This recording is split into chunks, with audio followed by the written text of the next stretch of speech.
And your many as an amateur would do me, falling for you and your many. Why am I do say, why, but me, dear man, and no me penal. Sa, and so me, and Chelsea can put to Obi. So, I'm in China, was shining meaning in the hills, and I want sing for my big Cinderella, Ella. No long things, me and you, girl, be forever, ever. Oh yeah, me Cinderella, my mama sita, mintina, kuma mene no neko, neba, otima, homa, metine, toma, me no lover, so yeah me hima.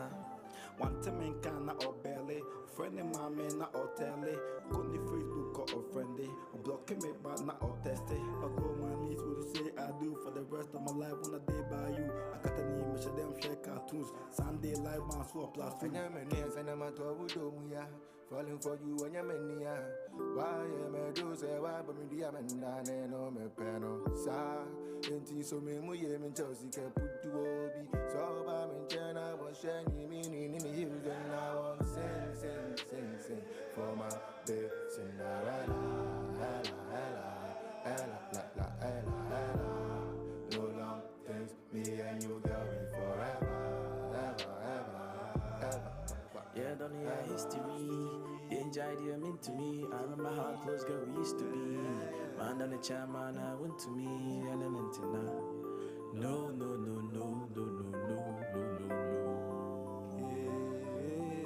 When you know of him, I could have so the machi and go fear me, you will do. Mean to me, why am I so? Girl, I fall for you flat in my saying, yeah. But they don't consult to me, go move, and to Abasa, go move. So name right, this I go see some poem. What of my soul, Urama, dear woman, Dami Huna, And I will sing for my big Cinderella, Ella. No long things, me. Thank you very much, ladies and gentlemen.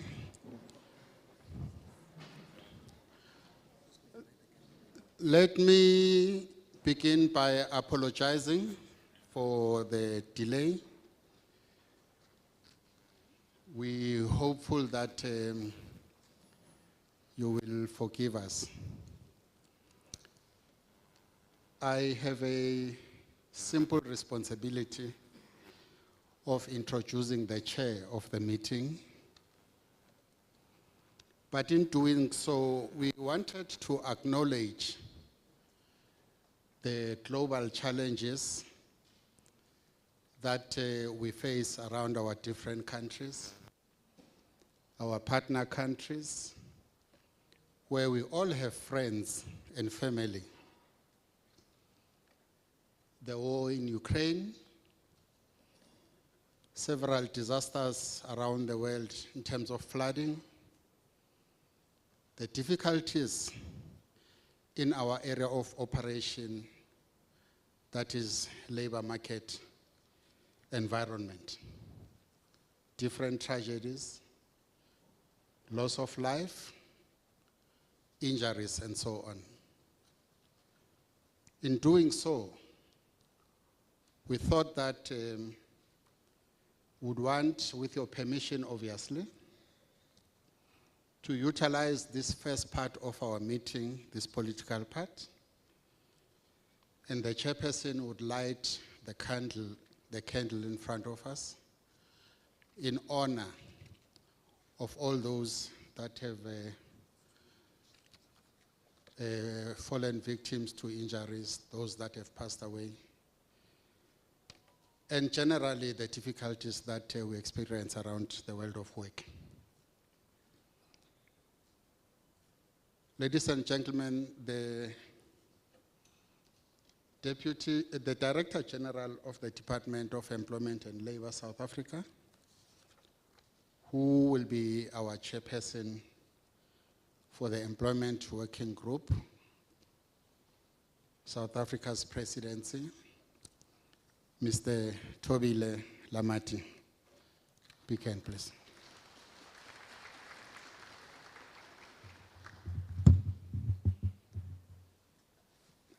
Thank you very much, Mr. Ndebele. Good morning to everyone. Deputy Minister, MEC, Mr. Tasni Mutara, the esteemed delegates from the BRICS countries represented here, and the friends from all the countries that we also invited as the presidency. Good morning.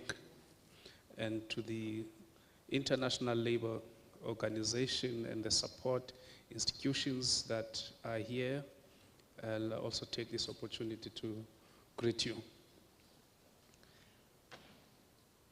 Without any further ado, we have a program in front of us which, for starters, it will be a political session, which will be followed by the BRICS Employment Working Group session after 11. And of course, we have the full 4 days here at this place. So without any waste of time, I'm going to ask someone from this place, Misty Hills, to come and talk to us about health and safety measures so that we know if something happens, what is it that we're going to do to make sure that we're safe. Is there someone from the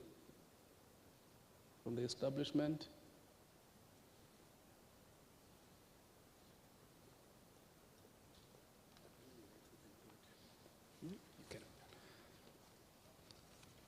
I see Mr. Ndebele is moonlighting here. So I'll give it to him to talk to us. Thank you very much. Apologies, Tichi, they are running a bit late also. We have 2 main doors, exit doors. The bathrooms are just outside here. If you come out of my right-hand door, to your right, both ladies and gentlemen. In terms of emergencies, 2 main doors. There's a huge back door, roller door at the back that will open.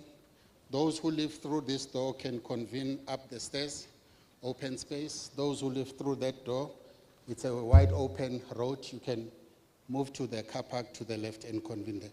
Thank you very much.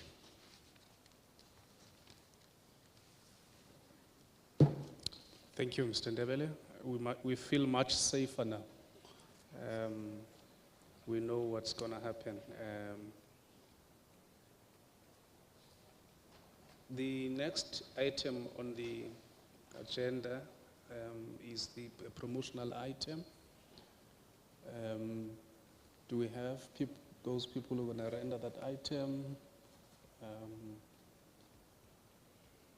I don't see any movement. Are they coming? If they're not, we'll...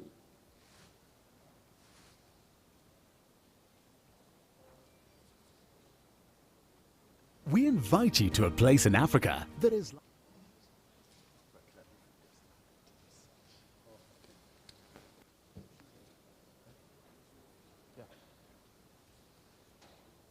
We invite you to a place in Africa that is like no other, the cradle of civilization, the genesis of humankind, where it all began, where new ways of doing business happen every day, and where the world watches our talent in fascination. A place where Nobel Prize winners have inspired a new generation of winners who are leaving their mark on global stages. We invite you to a place that celebrates diversity, culture, and heritage. The only country in the world that is as colorful as the rainbow, where humanity is expressed through our blend of 11 official languages. Headquarters to top South African and international investment banks, financial and legal consultants. Come set foot in the richest square mile in Africa and host your business events at one of the largest convention centers on the continent. Growth is everywhere. South Africa is rich in mineral resources and manufacturing expertise. We embrace global innovation and technological trends. With an array of world-class infrastructure, everyone is invited to do business, visit, explore, and live in our beautiful country. We're one of the world's preferred travel destinations. A winning country where all dreams are valid and realized, where we always come together and build a better future and country. Come invest with us and inspire new possibilities with us. Believe in South Africa. South Africa, inspiring new ways. Thank you very much. You can now see the reason why we brought you here and why we want you to spend your currencies, not only in this area, even in the areas around this place. Thank you very much for that video. Let me also acknowledge the presence of the International Social Security Association amongst us, represented by Mr. Dmitry Karasyov. And I've already acknowledged the International Labour Organization, represented by Ms. Claire Harasti. Also the African Union, represented by Mr. Sabelo Mbokazi. And the African Regional Labour Administrative Center, ARLAC, represented by Dr. Lokari Hlabano. Without any waste of time, I'm going to ask the Honorable MEC of Gauteng for Economic Development, Ms. Tasneem Mutara, to welcome us in Gauteng. Over to you, ma'am.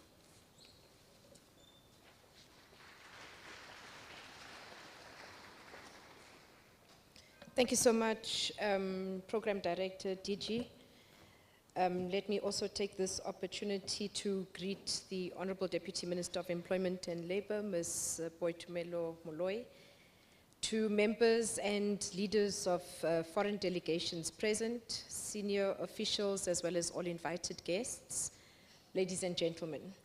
It is an absolute privilege to welcome you all to the beautiful province of Gauteng in the Western Corridor here in Mogale City for the first Employment and Labour Working Group of BRICS countries taking place from today until Friday. I'm very honored to stand before you representing the beautiful and dynamic province of Gauteng and its people as we convene here where you will be sharing ideas on two important topics concerning promoting labor rights and reducing decent work deficits, and the second being building sustainable enterprises through productivity ecosystems for decent work. As we all know, BRICS represents a significant global force comprising some of the world's largest and fastest growing economies. And as we gather here in Johannesburg, the economic hub of South Africa and the Gauteng province, I believe we have a unique opportunity to learn from each other on ways to promote productivity and improve labor rights across our countries against the backdrop of numerous challenges facing our economies and our respective labor markets. My task this morning is fairly straightforward and simple, and that is to welcome you as our delegates. However, I would like to take the advantage of the platform I've been given to talk briefly about Gauteng province as South Africa's foremost investment as well as tourist destination.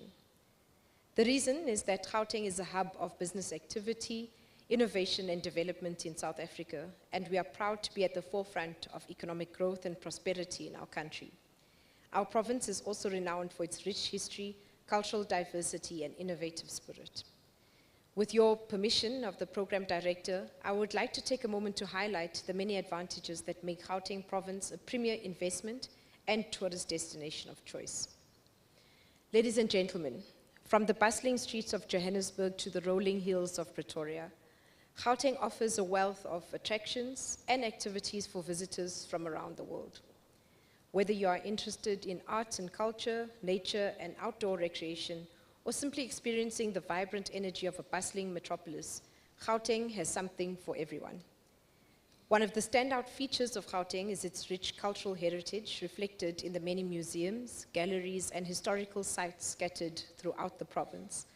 And where you are located not far from where we are is the cradle of humankind, and I encourage you delegates, if you do have a moment, please to go and visit the site.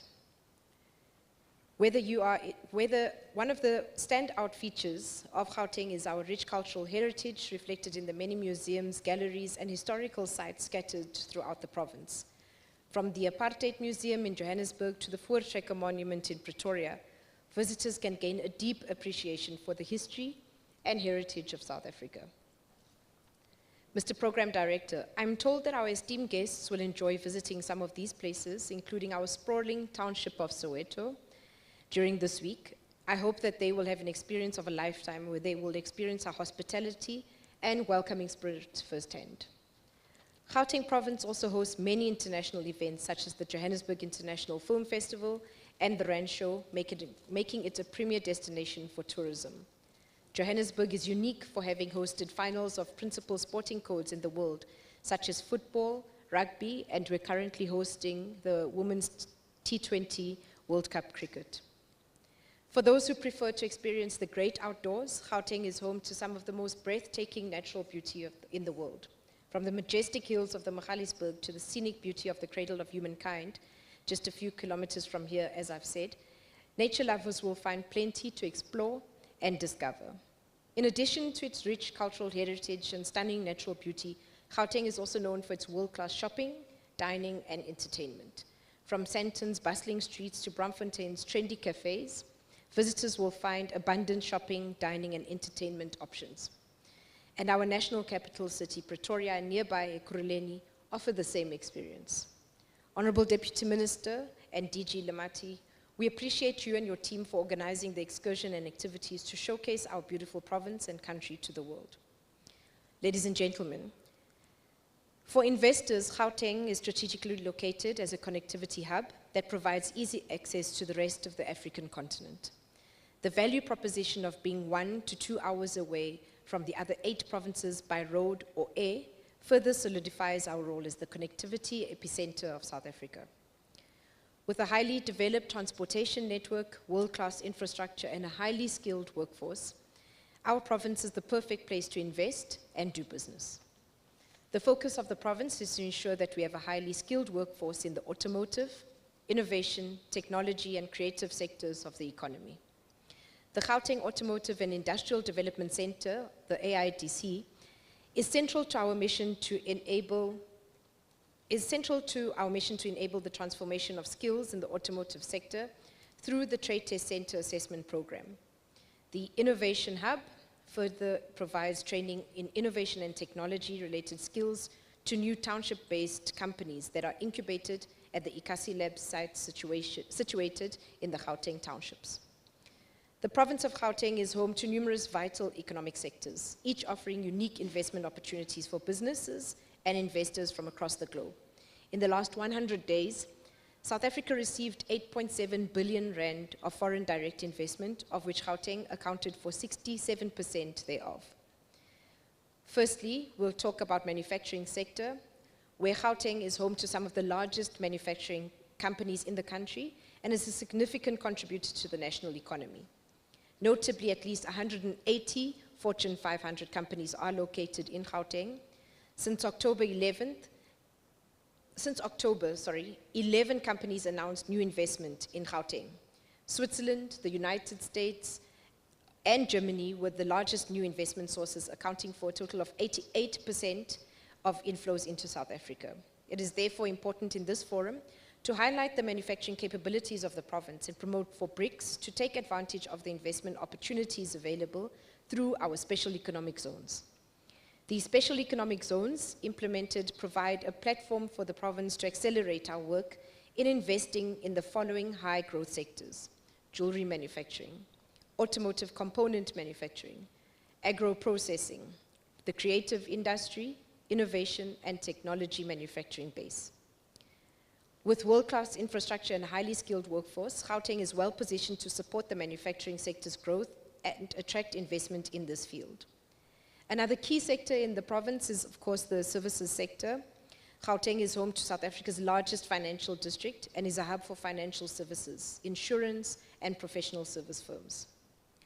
This sector is the backbone of the local economy and is growing at an impressive rate, offering numerous investment opportunities for businesses looking to expand in this area. Finally, tourism is one of the critical sectors we seek to develop as a province. Tourism is vital to our economy, creating jobs and driving economic growth. As such, we are committed to building a supportive environment for the tourism industry that is safe, welcoming, and accessible to visitors from around the world.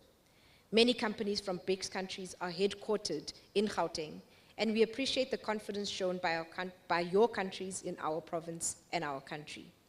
Therefore, Gauteng is your home away from home and offers innumerable opportunities. Ladies and gentlemen, tripartism is the cooperation between government, business, and labor, and is essential to promoting a fair and equitable society. We can create a more inclusive and sustainable economy that benefits everyone by bringing together these key three stakeholders. As a province, we understand the importance of worker rights and have implemented various initiatives to improve working conditions and promote job security. Our firm commitment to worker rights has made Gauteng an attractive investment destination and has created a vibrant, dynamic, and inclusive economy. In Gauteng, we are proud to have a strong tradition of tripartism and social dialogue. We understand that to promote productivity and protect workers' rights, we must work together to find solutions that benefit all parties. In conclusion, ladies and gentlemen, Gauteng is your second home, and I encourage the BRICS countries to take advantage of the numerous opportunities available in this dynamic and growing province. Gauteng offers investors a unique and diverse range of investment opportunities. We hope you will spend some yens, reals, rupees, rubles, euros, and dollars in our province. Welcome to Gauteng, and we wish you a fruitful meeting. Thank you.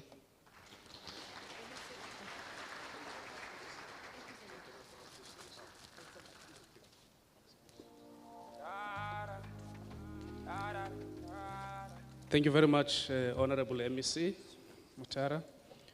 Let me also take this opportunity to also acknowledge the ILO Country Director, my good doctor,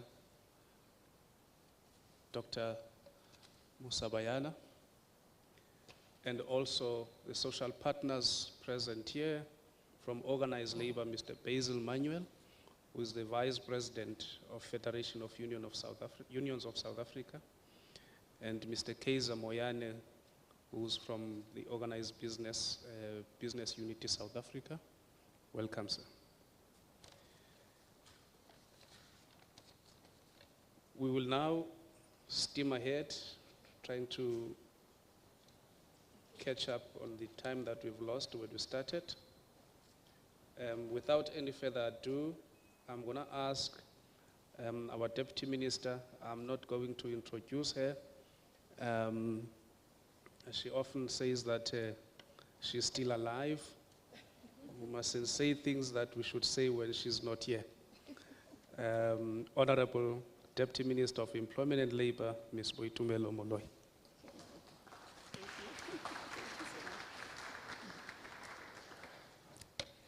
Dumelang, Sanbonani, Goeiemorgen. Good morning, ladies and gentlemen. Our program director, Mr. Tobile Lamati, allow me to acknowledge our MEC for Economic Development here in Gauteng. I think the province with possibilities, many possibilities. Our honorable comrade, Tasmin Motara. We call, because she's from a youth movement, Youth and Dala, I think those will understand. You are forever young. You belong, when you come from a youth movement, you remain young forever and ever. So I think she understands it better. Thank you so much for that warm. Now we can feel relaxed now that you have welcomed us to your province. Allow me, Program Director, to also acknowledge among our midst esteemed delegations from BRICS states and invited countries, our social partners who are here, representatives of international and regional organizations. You are too many. I don't want to make a mistake in terms of protocol and mention others and leave others outside. Our senior officials from all the BRICS countries who have joined this session, esteemed guests, ladies and gentlemen, on behalf of the government of the people of the Republic of South Africa, it is indeed our great pleasure to take over actually the presidency of BRICS from the People's Republic of China for 12 months. And I think it is at this point where we are supposed to get a round of applause for taking over. Thank you so much. And recently, the coordinator of China's BRICS affairs and vice foreign minister attended the first BRICS Sherpa and South Sherpa meeting, which was held in Bela Bela in the province of Limpopo in South Africa from the 1st and 2nd of February 2023. And I think that is where he formally handed over the gavel to South Africa. And thus the labor and employment stream takes the cue from this important event, ladies and gentlemen. Therefore, I'm extremely proud to announce that the first employment and labor working group is actually among the first meetings of our country, which our country is hosting as we traverse this journey of improving the lives of our citizens. We would like to welcome delegations from fellow BRICS member countries to this first working group meeting, as well as to the BRICS Network of Labor Research Institutes meeting, which are both taking place simultaneously here in Johannesburg. And during this course of the 4 days, there are these two sessions that are taking place. So we want to actually accept the warm welcome by MEC Tasmin for being our host. And as a quick reminder, ladies and gentlemen, our country's foreign policy approach is committed to extending the reach of BRICS beyond the 5 member states to include other states and intergovernmental bodies. BRICS is about friendship, partnerships, and collaborations, and it seeks to leave its mark in the new global order that we all feel must include Africa and the global south. We must recall that the South African presidency of BRICS is held under a broad theme, BRICS and Africa, partnership for mutually accelerated growth, sustainable development, and inclusive multilateralism. We are therefore pleased to receive our neighbors, namely Eswatini, Malawi, Namibia, and Zimbabwe, amongst us. Last but not least, ladies and gentlemen, we are also delighted to have the representatives amongst us of the ILO, ISA, ARLAC, and other guests at this important meeting. The number of partners will increase when President Cyril Ramaphosa hosts the BRICS Summit in August 2023. We hope all our friends will join us again in future meetings and during the September BRICS Labor and Employment Ministers meeting. And very close to my heart, I take note of the 5 students, ladies and gentlemen, that we as the Department of Employment and Labor want to expose to issues of labor market and diplomacy. Our commitment to developing young people is critical for the future of our country and beyond. And the guests of the Deputy Minister are here with us for the learning experience, and I would like them to stand up so that our guests can see them.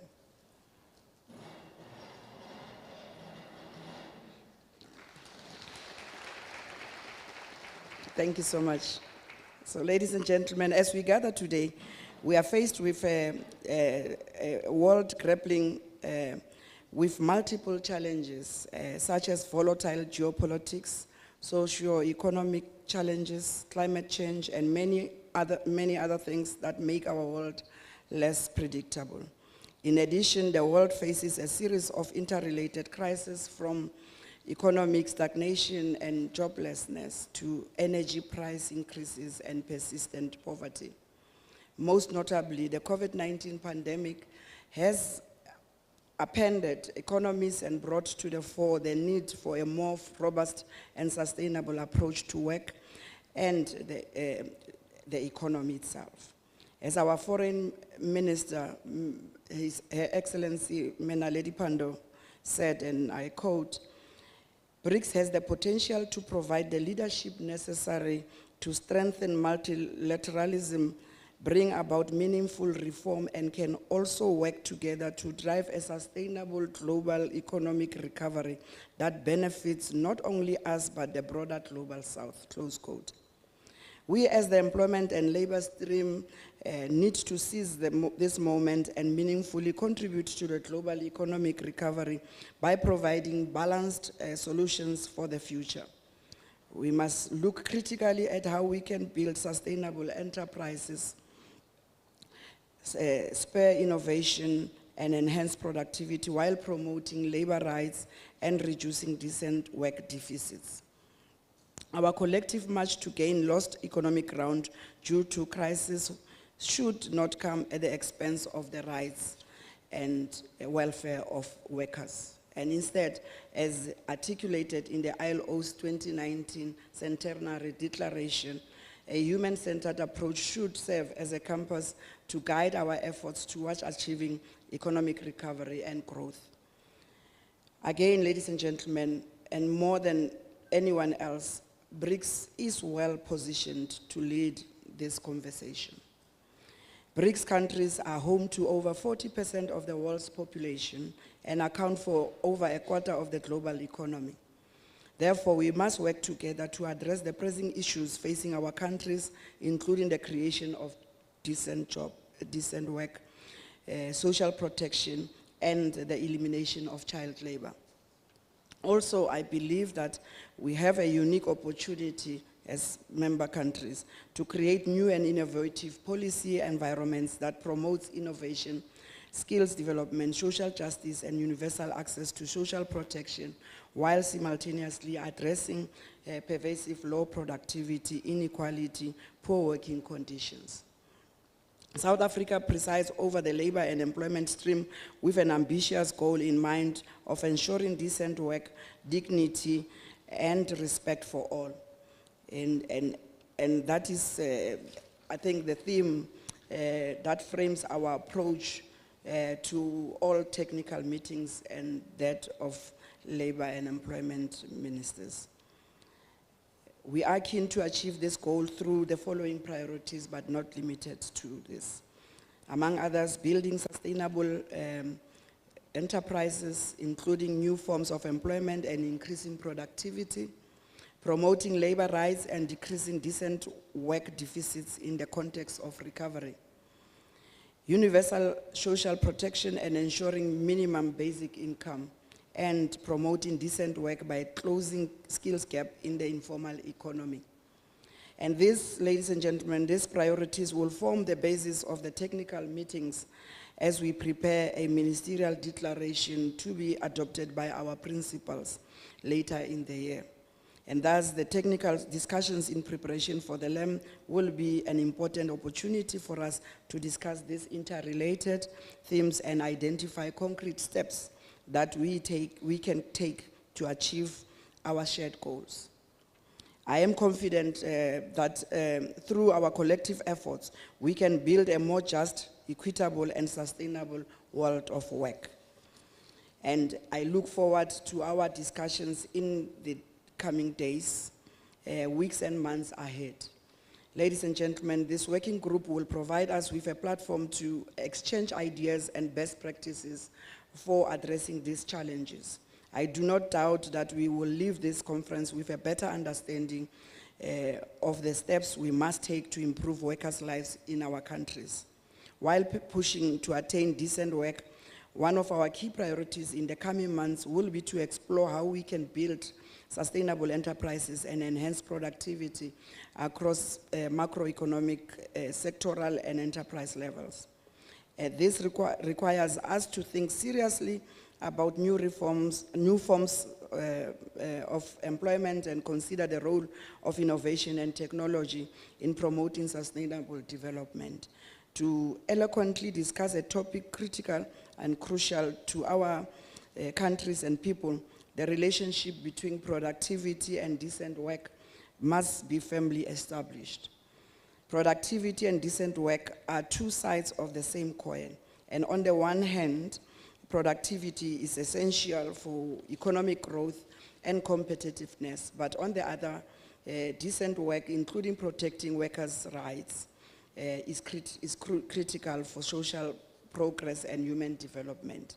Unfortunately, in many of our countries, productivity is often achieved at the cost of decent work. As a result, we see too many cases of low productivity, poor working conditions, and the exploitation of workers. And this is unacceptable, ladies and gentlemen, and we need to find ways to change this narrative. And that is why I'm so thrilled to see all of you here today as we work together to explore how we can optimize the relationship between productivity and decent work. And this means that we must create policy environments that can enhance and promote productivity in all enterprises and economic sectors. And to achieve this goal, we need to take a comprehensive approach that addresses pervasive low productivity and poor working conditions in general, while simultaneously attempting to develop a skilled workforce and productive economies. As a result, the South African presidency proposes the creation of a productivity ecosystem platform among the BRICS members. We plan to launch this initiative during the LEM later in the year.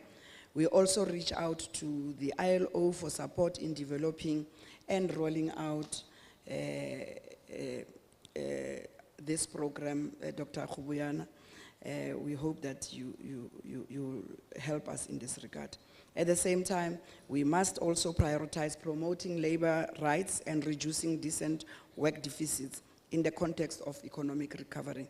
The world of work is undergoing a profound transformation, and therefore we must work together to protect workers' rights and standards. Even as economies and employment markets change, the rights of workers should always be protected. So, employment and labor rights issues are the utmost importance of our economies and the well-being of our citizens. Let me, ladies and gentlemen, also remind you of the importance of the ILO's fundamental principles and rights at work, which serve as the foundation of decent work. These core conventions set out the fundamental rights of workers, including the right to form and join a trade union, the elimination of forced labor, and the abolition of child labor. Worker rights are the cornerstone of a fair, just, and prosperous society. They ensure that employees have access to safe working conditions, fair play and benefits, and the ability to form unions and negotiate for better treatment. These rights are essential for individual workers and the health and stability of the broader economy. Therefore, worker rights, productivity, and decent work are intrinsically linked. A happy worker is a productive worker. As BRICS countries, being some of the largest economies in the world, we have a special responsibility to lead the way in promoting and protecting worker rights. By implementing ILO conventions, we can demonstrate our commitment to a fairer, more equitable society and create sustainable and inclusive growth conditions. However, the reality is that many workers still face challenges in securing their rights. In many parts of the world, workers are denied basic rights, such as negotiating for better conditions or receiving fair pay for their labor. And these challenges are often exacerbated by globalization and the rise of many economic actors that easily exploit workers in countries with weaker protection systems. That is why BRICS countries must work together to promote and protect worker rights. By sharing our experiences and best practices, we can learn from each other and develop more robust, effective policies that ensure workers are treated fairly and equitably. Worker rights are not just a moral obligation, but a strategic imperative. Promoting and protecting worker rights can build stronger, more inclusive economies and create a better future for all our citizens. The importance of worker rights, ladies and gentlemen, cannot be overemphasized. It is our responsibility to ensure that workers have decent working conditions, fair wages, and protection against health and safety hazards. The ILO FPRW conventions provide a vital framework for achieving these goals. And as representatives of BRICS countries, it is up to us to take a leadership role in promoting and protecting these rights. As we chair the BRICS as South Africa, it is also our wish to see this partnership operationalizing, yes, the Durban call to action. Those who were in Durban, we need to operationalize the Durban call to action, which is actually an outcome of the 5th Global Conference on the Elimination of Child Labor, the one we hosted in South Africa in May 2022. We need to protect the most vulnerable amongst us. As we discuss these issues over the next few days, I encourage you, ladies and gentlemen, to think about how we can leverage the power of BRICS to drive progress and make a difference.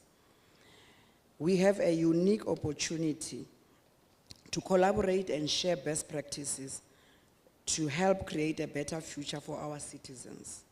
And in conclusion, and finally, ladies and gentlemen, I urge you to engage in meaningful discussions and develop actionable recommendations that will help shape the future of work in the BRICS countries. I want to also take this opportunity, DG, our program director, to thank you and thank all our invited guests and our BRICS member countries for being here today. And I hope you have an enjoyable and productive stay here in Johannesburg, Gauteng province of South Africa. Ke a leboga. Thank you.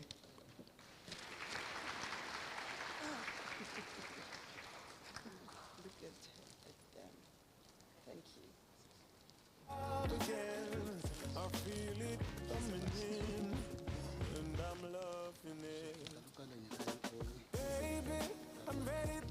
you.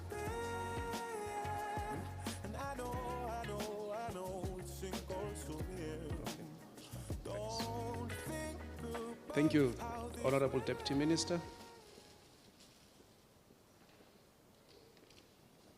We're now going to get messages of support.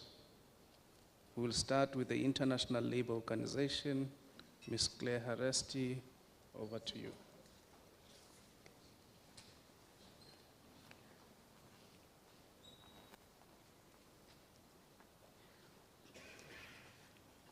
Good morning, colleagues. Thank you, Chair.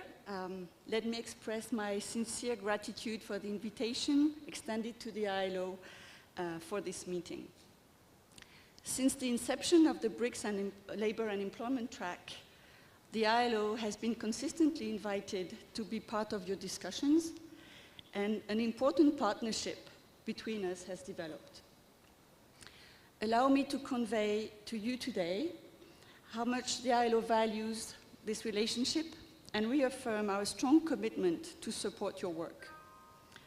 The participation in this meeting of a large delegation of high-level ILO officials, including the director of the ILO office in Pretoria, is proof of this commitment. We value this partnership as a mutual learning process from which the ILO can greatly benefit. It enables us to convey what we learn from you to other countries and spread the knowledge you generate to the rest of the world. Chair, South Africa assumes the presidency of the BRICS in troubled times, with an incomplete recovery from the COVID-19 crisis and a triple crisis of food, fuel, and finance. Many workers worldwide have lower real incomes than before the pandemic, and hundreds of millions of people are pushed into poverty, creating this century's biggest cost of living crisis.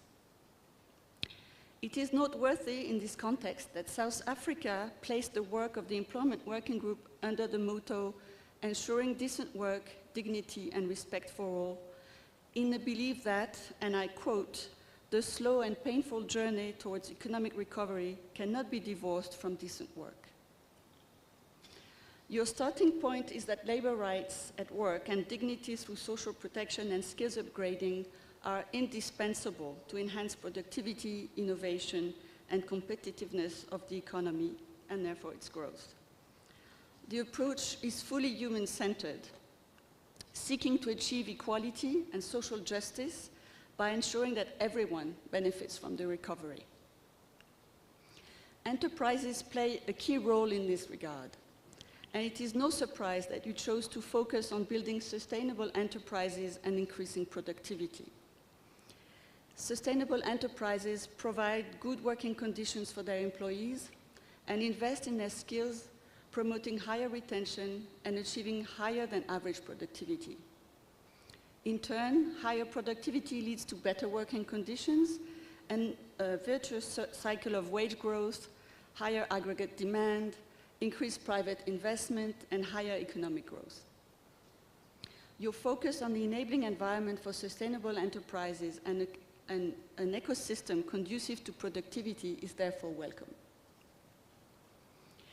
The multiple and intertwined crises we are facing are putting the effective protection of workers at risk, and you rightly identified the need to promote labor rights to tackle decent work deficits as a priority for your discussions. In the quest for solutions to resume higher levels of economic growth, the risk of overlooking the rights of workers is real. The 2030 Sustainable Development Agenda explicitly links economic growth and decent work under Goal 8, measured by indicators on child and forced labor, freedom of association and collective bargaining, non-discrimination, and safety and health at work, among others. Achieving the SDGs means enforcing labor rights. Universal social protection, another theme chosen by the presidency this year, is also central to ending poverty and boosting shared prosperity by 2030. The COVID-19 crisis has shown the importance of having solid social protection systems in place to ensure the income security of the population. Extending social protection to currently uncovered groups, providing social protection floors to ensure a minimum level of income support for all are important policy measures to increase resilience to future crises. Finally, those working in the informal economy have been hit particularly hard by recent crises. Your focus on closing skills gaps in the informal economy can make a real difference if it leads to concrete action to equip informal economy workers with skills that will enable them to transit to better work opportunities. Economic recovery will not by itself reduce informality, but investing in people, in their capabilities, will. Mr. Chairperson, the BRICS Employment Working Group consistently addresses critically important questions which also stand high on the ILO's agenda of priorities. The discussions over the next days will undoubtedly lead to a fruitful exchange of good practices and policy ideas among BRICS members.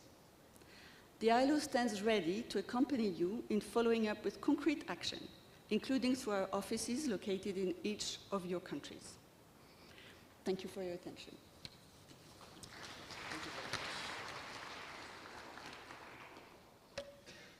Thank you very much, Ms. Haresti. We always appreciate the presence of the ILO amongst us and its contribution.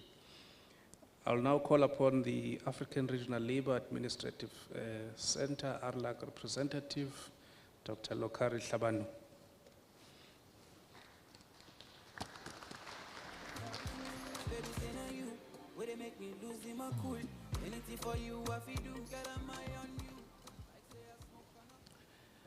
Thank you very much, our Program Director, DG South Africa, the Honorable Deputy Minister for Labour, Madam Malloy, the MEC for Economic Development in Gauteng, Madam Motara, all protocols observed.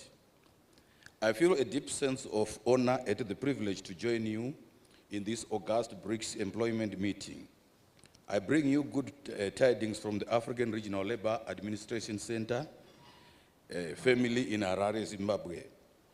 I want to thank the Department of Employment and Labor of the Government of South Africa for affording me this opportunity to interact with you at this level of your organization. I note with interest that the theme for this meeting is BRICS 2023, ensuring decent work, dignity, and respect for all. The mere mention of decent work in your theme tells me from the onset that your aim is to promote opportunities for women and men to obtain decent and productive work in conditions of freedom, equity, security, and human dignity.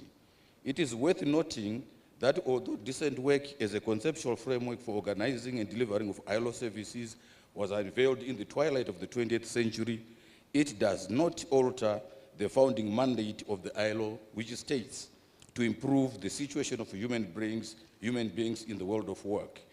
Decent work, ladies and gentlemen, actually places the ILO as the global reference point for knowledge on employment and labor issues, the Center for Normative Action in the World of Work, a platform for international debate and negotiation of social policy, and a source for services for advocacy, information, and policy formulation.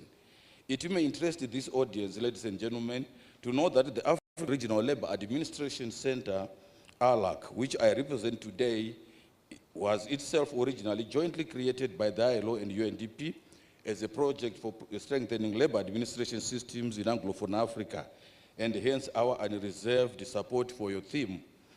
We are essentially an ILO Convention 1978 number 150 organization whose mandate is woven around building capacity in public administration activities in the field of national labor policy, including institutions, activities, and outcomes across the entire field of labor policy, covering employment policy, labor law, social protection, and industrial relations.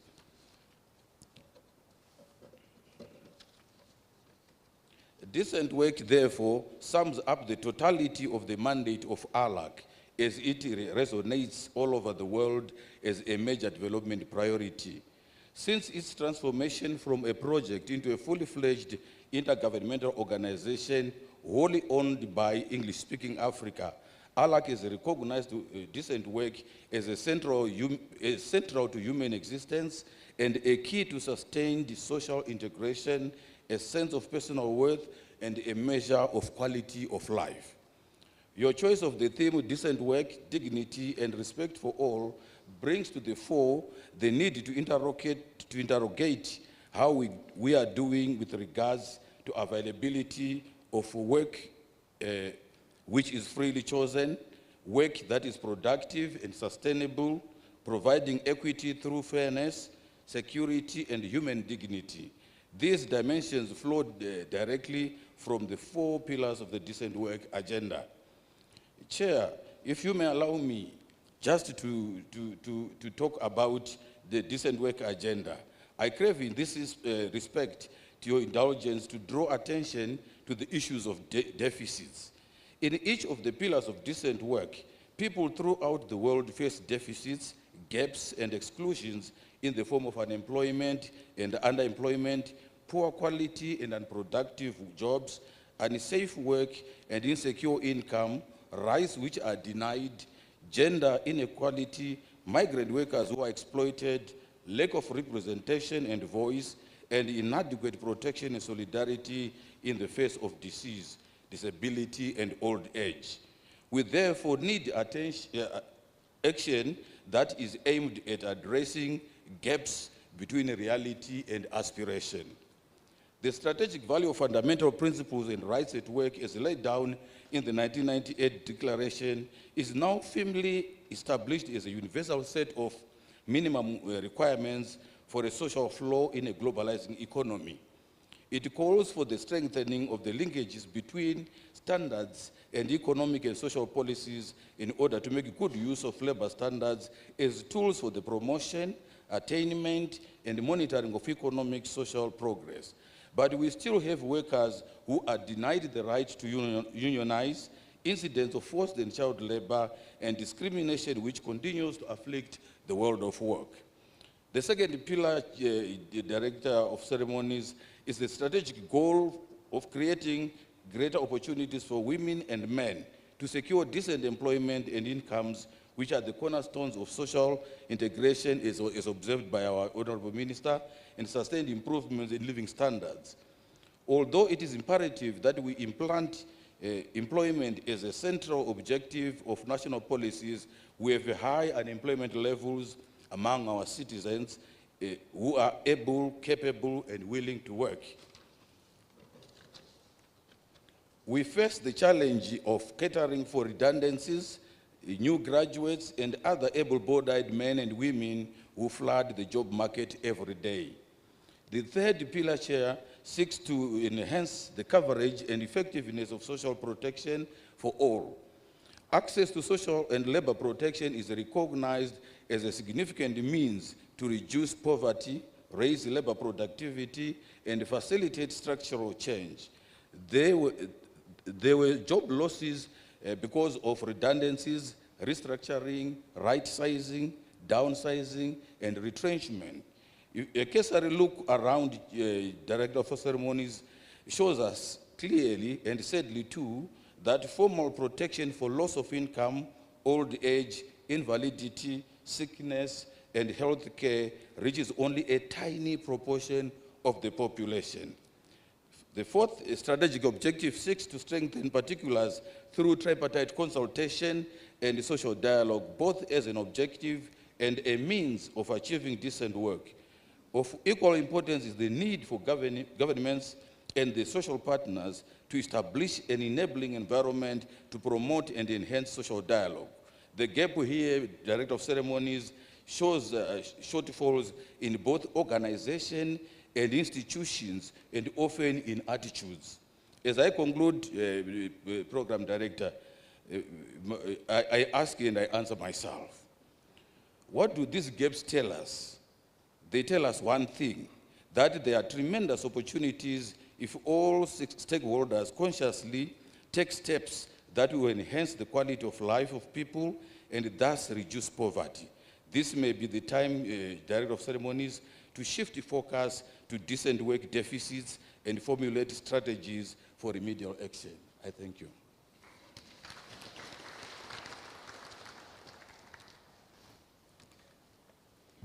Thank you very much, Dr.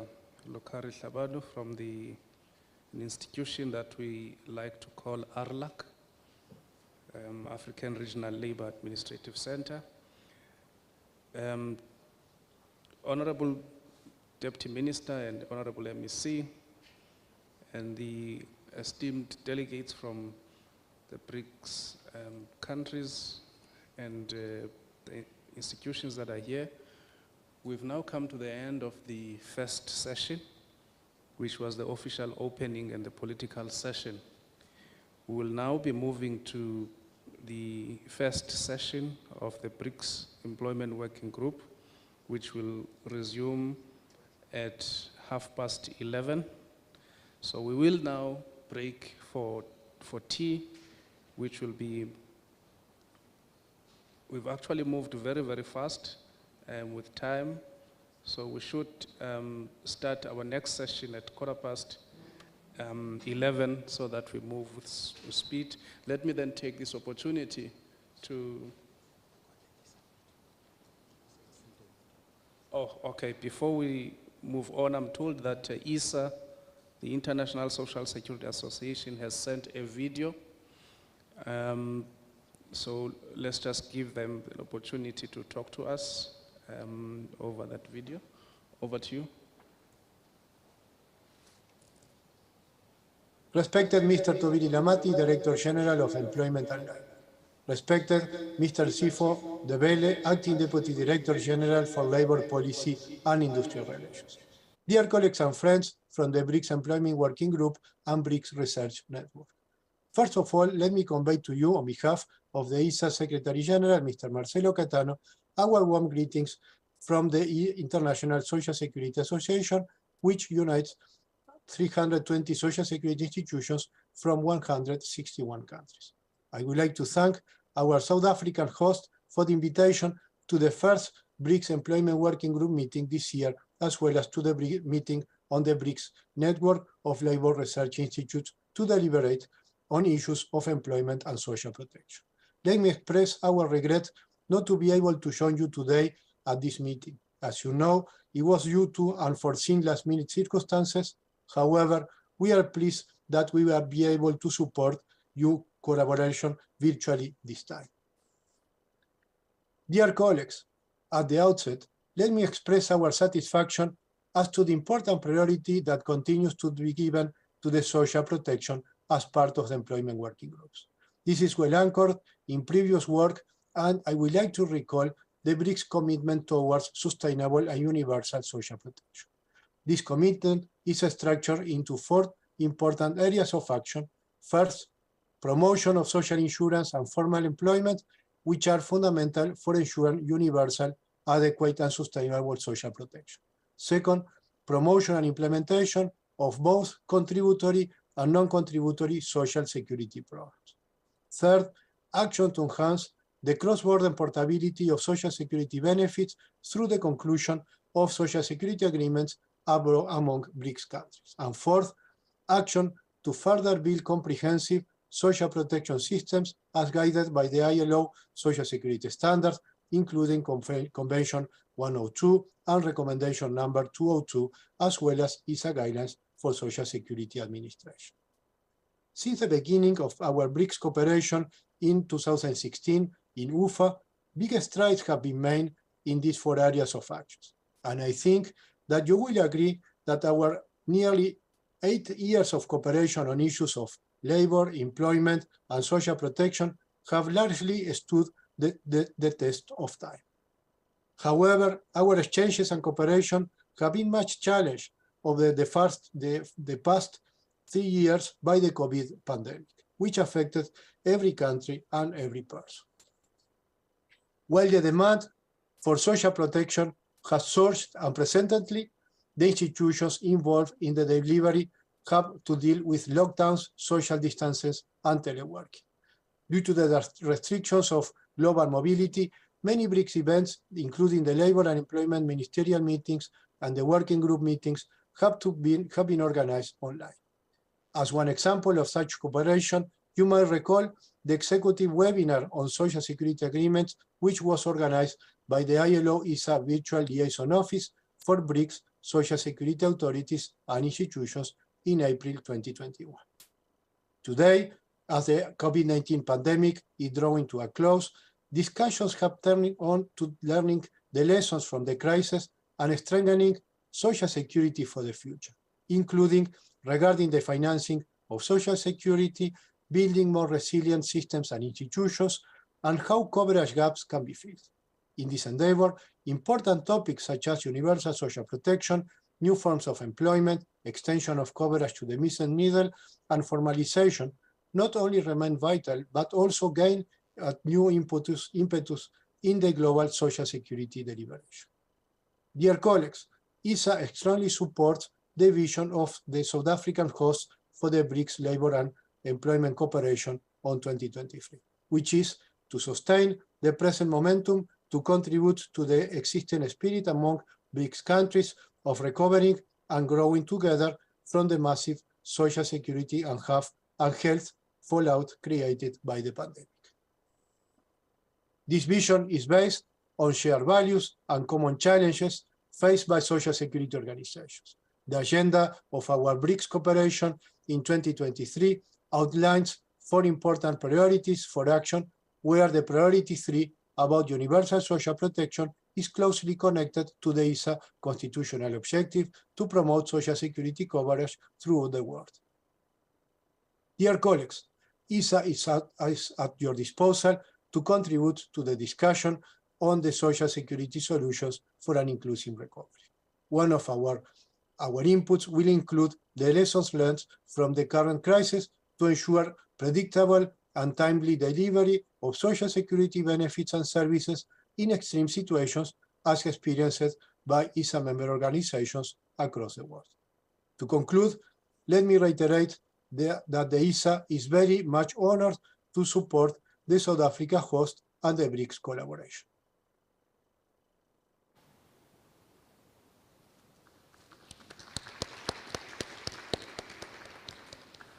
Thank you very much to the International Social Security Association. As I was about to close this session, let me express my sincere appreciation to the principals, political principals, for gracing this session, taking time from your busy schedules to be with us in support of the work that we will be doing over the next few days. So we thank you very much for that. And also to the messages of support from our partners. We really appreciate that, and we thank you very much for the messages of support. You're strengthening us and our resolve as we deal with the issues that are affecting the labor market. In the next few days, we'll knuckle down and navigate through a number of issues with the idea that at the end, we will emerge with a declaration that will, a ministerial declaration that will form part of discussions that will take place when the heads of states meet, and hopefully whatever we'll be coming up with will feature in the declaration that will be adopted by the heads of states. So we thank you very much for that. We adjourn this session. Before we leave, let me just make this announcement. The BRICS Research Network is asked to meet at Springbok Room just after tea. So it is now 11 o'clock. We'll come back at 11:30 for the next session. Thank you very much. This session is adjourned. That's how we like it in the town. I told you, Biana, my street. Violate. Violate. I know this in nobody violate. I put the ban up on the violation. Violate. Violate. Told you, Biana, for the garage. Violate. Bad boys in the violation. Violate. Told you, Biana, for the garage. Violate. Your level no the B, your level no your fair, your level no your G, Hesana Maya de. Sweet, da home share, Oba Otonono, Omubaya de. Sana mepe, Sana metia, Sana wope, Rihanna Maria. Ya high, Shana Yashia, party dear, palm wine, and any beer. Whoa, Kalane won't farm a time. The backside, I had to say a dime. Silicon, the matter such a shahabine. Misuni Mua, mention the same wine. Wady, a men fan check. Girl, no me pen, no men fante. Matame na check, Juene, I do Sumakwadu, Nanyabe. Violate, violate, Got to be for the garage.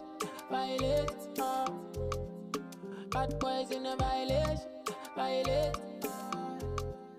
got to be for the garage. Violate,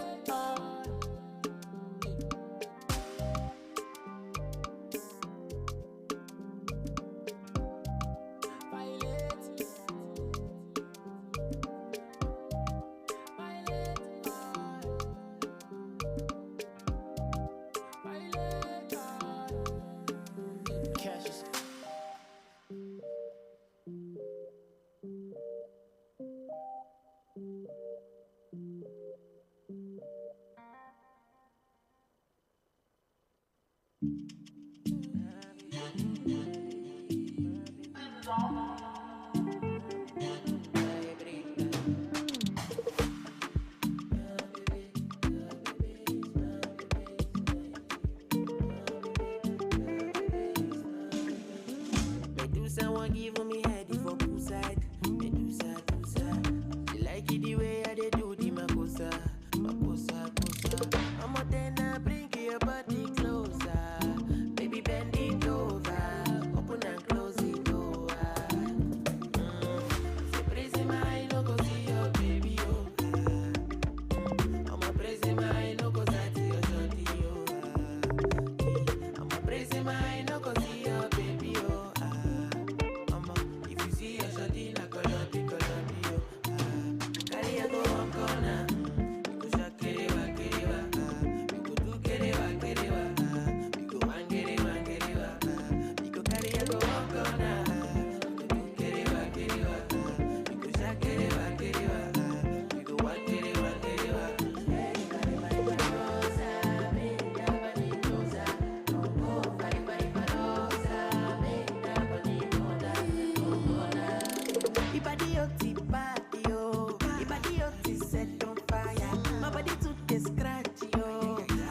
man. You will they make money and you know they show your people love.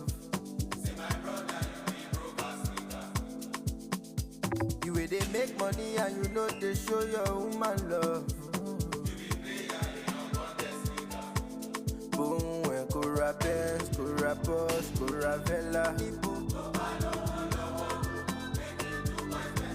Boom, when Cora Club, Mama Meiji, Cinderella.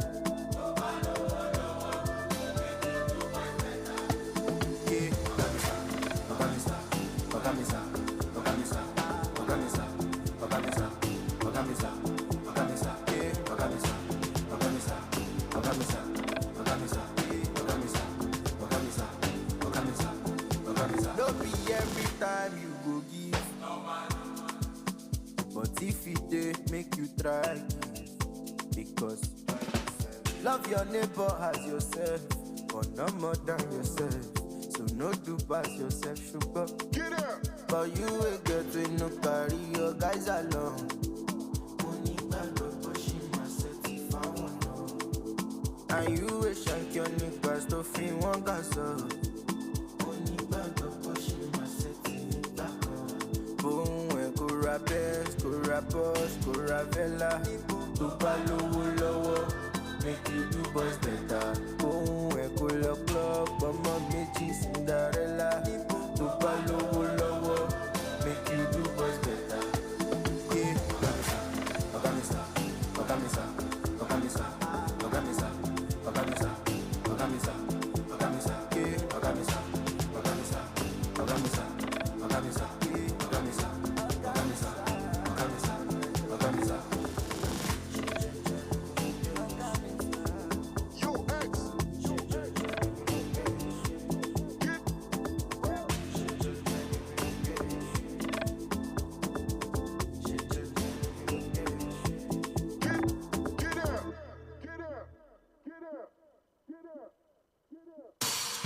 My people, for this life, after God, try to fear women.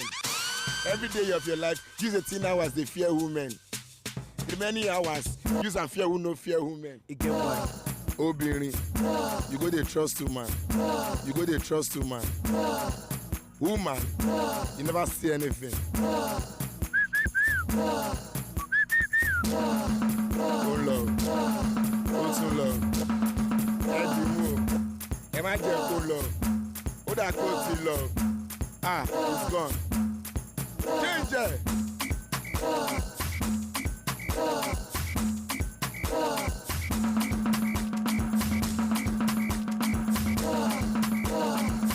No forget to say na if give Adam apple chop. No forget to say na woman still say something up. Your girl say she dey with you, but she dey with Jago for club. No forget to my brother, no forget to. Oh no, God damn, ojú mi ti rí, my eyes don't see. You go dey trust woman, you go dey trust woman. Woman, you never see anything.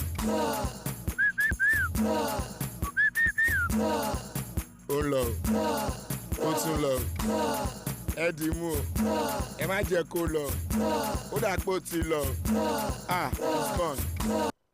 Change it.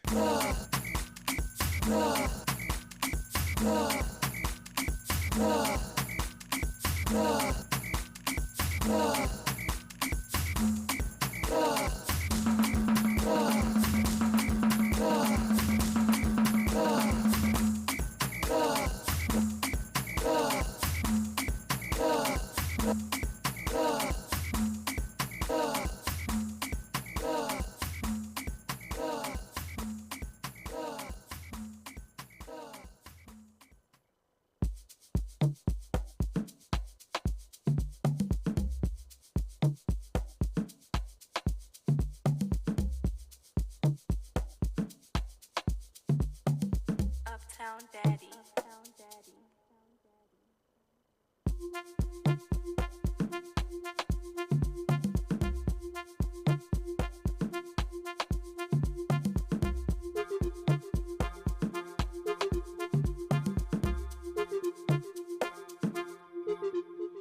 Oh yes, I'm needy. Baby girl, I want all if you no feel me. Back and go. You do me GBT. They told me your heart was so cold, but I no listen. Now I know. Wait for a minute. Thought I was paid for a minute. Just like you were engaged last minute. Man, I feel play for a minute. Oh yeah, wait for a minute. Thought I was paid for a minute. Thought we were on the same page for a minute. Man, I feel play for a minute. Oh yeah. Now your Lord, you are way.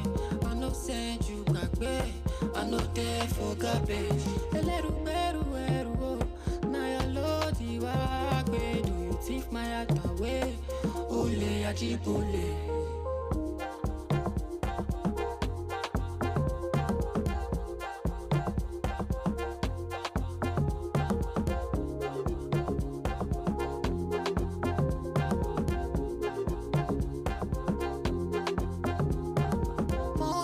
Most times, girl, I wonder if what you felt was true.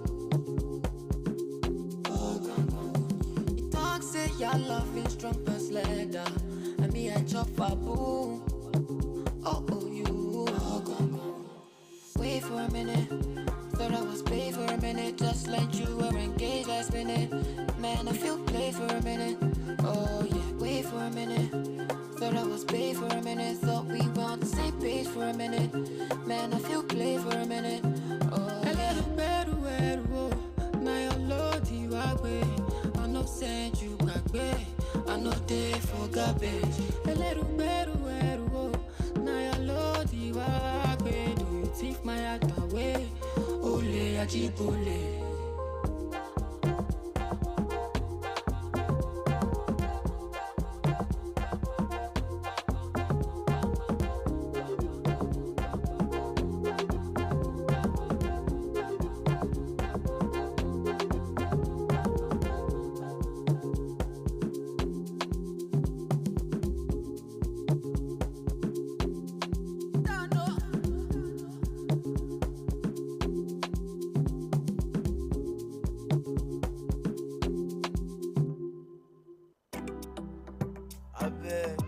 Steady blazing, my man. Well, this stuff is becoming too easy, man. Too easy.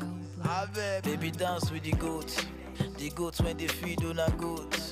Goats when your goat want the goat. Your goat know it goat. She feel no tell you. Hey, yeah, she won't fuck with the goats. The goats when they feed on a goat. The goat when they go to a goat. Your goat know it goat. If he no tell you. Now maybe the goat. Burberry silk, anytime paper pull up. Kill it, no get patience, bye bye. Good luck, your pussy not be good luck. The money we define, yeah. Louis Vuitton collaboration with Nike, yeah. Give her go yard, if she go hard. Lost boy one shop, no let her go bad. Discharge to care, cock get for Becky. Everybody they fuck everybody, now so it be for leg. Same kill it when no date me cause I no get right. Now they judge me, waka say the boy too get pride. You know fit tell me to Kanye, we know they beg you. We they sleep for a fire, no they wear shit. Baby dance with the goats. The goats when they feed on a goat. Goats when your goats want the goat. Your goat know it goat. She feel no tell you. Hey yeah, she won't fuck with the goats. The goats when they feed on a goat. The goats when they go to a goat. Your goat know it goat. If he no tell you. Now maybe wake up early morning, light my igbo. Oh yeah, your transfer don't go, book on they go. I need time to arrange how my day go. Your Uber they down, pull my Burberry polo. How they live my life, it no concern you, bros. It no concern you, bros. Erika na talent, they know they argue ram. No big feature for the album, but everywhere, boss. It's not be money you they talk, it they hard me. To concentrate, now I know they pick your call. Nobody also rich man when no like to beg. What till they breed disrespect, now made they shake my leg. You see that was the finish, now very big buffet. Only you they serve yourself, now free, you know the pay. King of content, don't follow me, drag, I'm more sure labor, but baby dance with the goats. The goats when they feed on a goat. Goats when your goats want the goat. Your goat know it goat. She feel no tell you.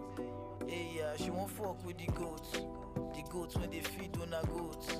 The goats when they go to a goat. Your goat know it goat. If he no tell you. Now maybe not the third time you they tell me your bro they rap, I understand. But no be that one bring me come. I just want to do champagne, follow fine get dance, you know understand. Now enjoyment I bring me come. Too many fine guests, yeah, follow one a line. Yansh they shake, exactly what you bring me come. Now club I come, no be artist I find constant, you know understand. Now drum and I bring me corner, me be the goat.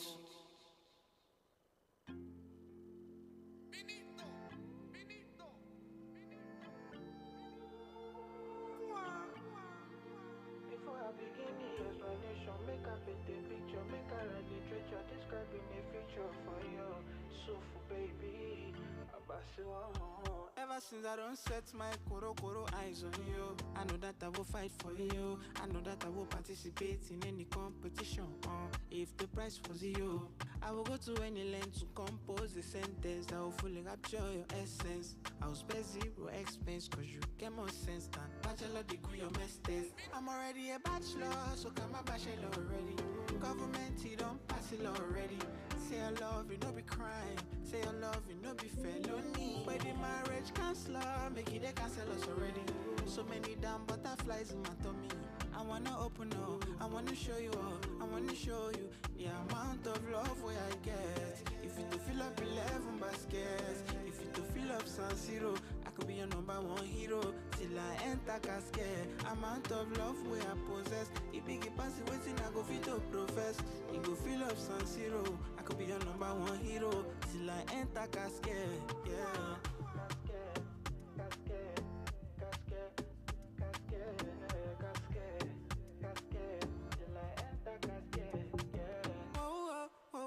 Oh, my days. I need it.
Jali when ungihambela my way.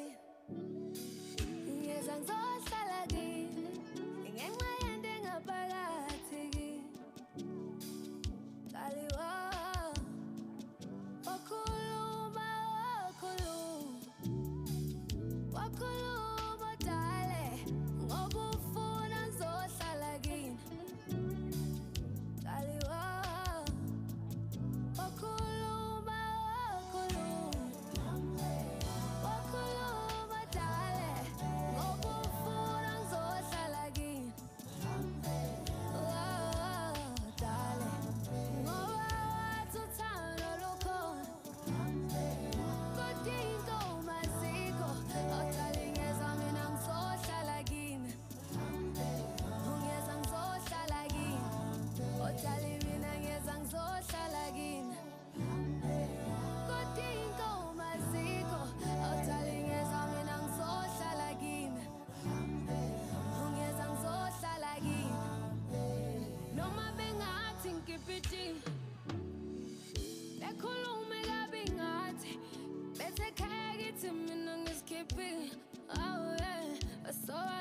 Gonzabo Polo.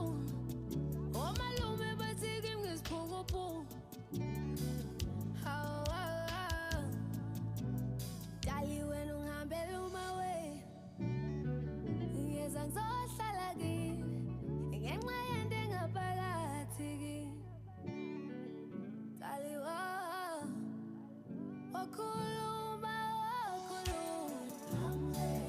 Okuluma, dale. Ngokufuna ngizohlala dale. Ngoba wathi uthando lukhona. Kodinga umaziko. Dale, ngeza mina ngizohlala kini. Ungeza ngizohlala kini. Dale, mina ngeza ngizohlala kini. Kodinga umaziko. Dale, ngeza mina ngizohlala kini. Ungeza ngizohlala kini. Themba lami ku, thando lwethu cool. Mabe khuluma soul, nezitha zihlule. Sithanda uhamba ubuye.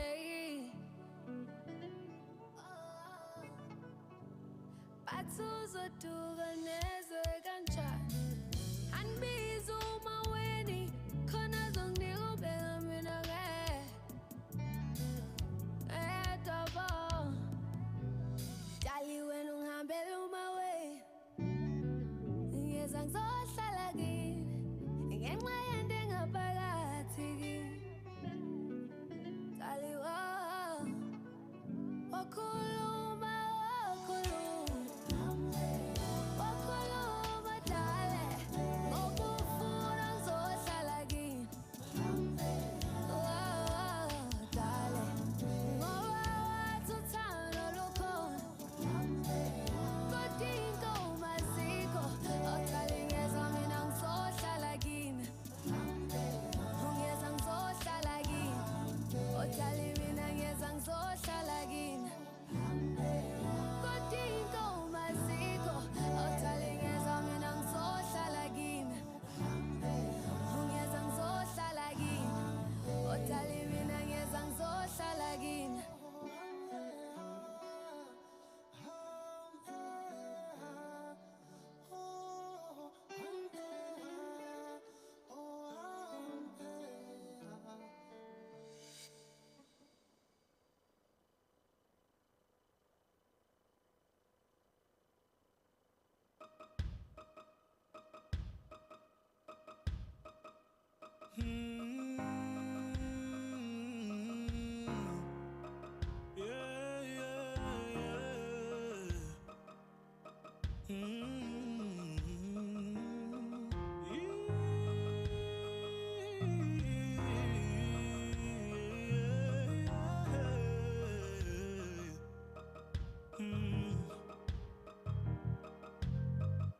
I had a dream about you. You were right in front of me, in a white dress, staring in my eyes. I'm hooked to your smile, I can't deny it. I can't believe I'm crying, but I see this is true. You're the one for me. My heart is beating fast to the rhythm of your soul. And it quasi no goes bamba, inquisio yavuya. Tati sandla sam. Oh, oh, dizinikela kuwe baby nya. Tembi suku tangeke no shiye. Digo shiye. Dizinikela kuwe baby nya. Tembi suku tangeke no shiye. Digo shiye.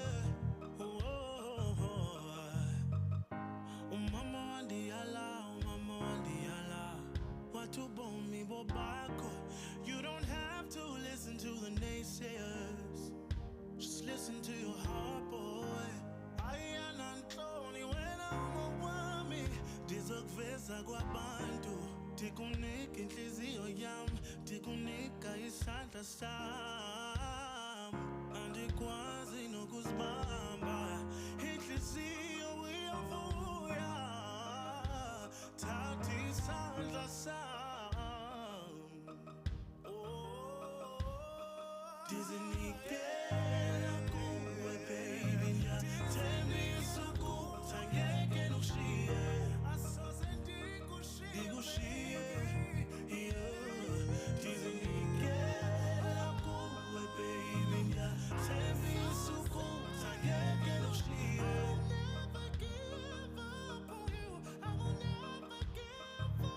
dizinikela kuwe baby ngiyathemba isuku angeke ngikushiye dikushiye dizinikela kuwe baby ngiyathemba isuku angeke ngikushiye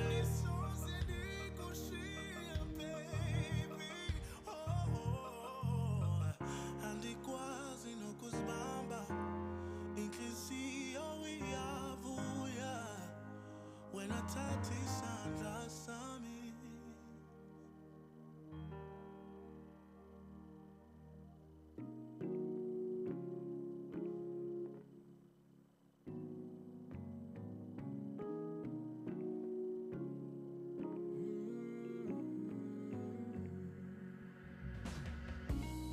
One plus one equal two.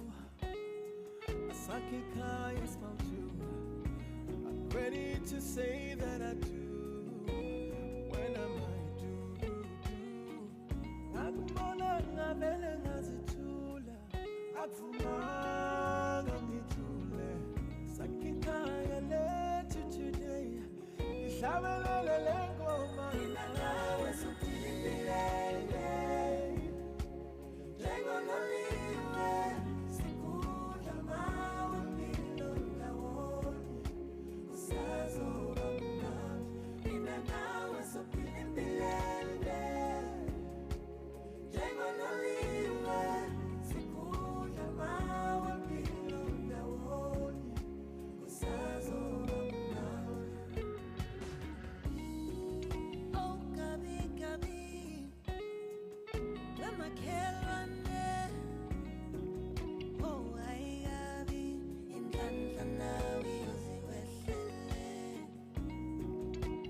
Jabulile, utangnemeze maqambe,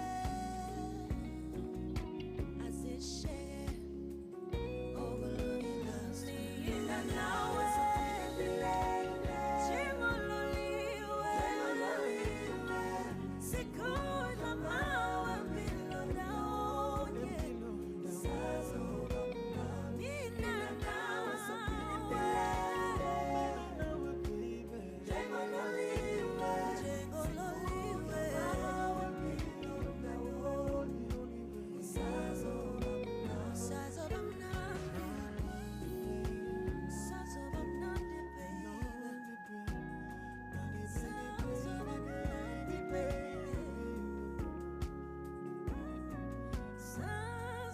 mnandi,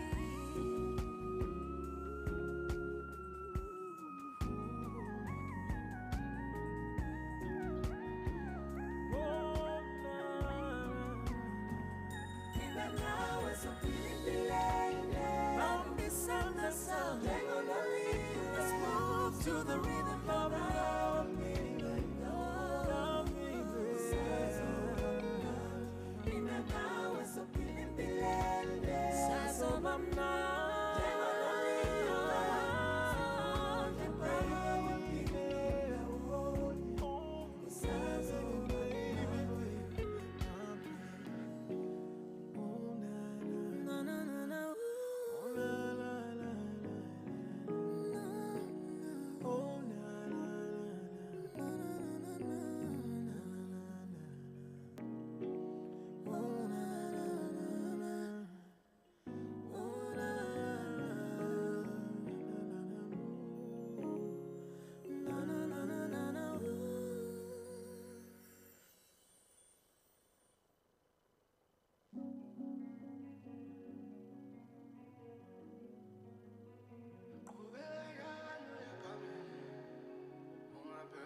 Ngabuke esibukweni ngayizona ngathi wena umosha impilo yami ngasikhomba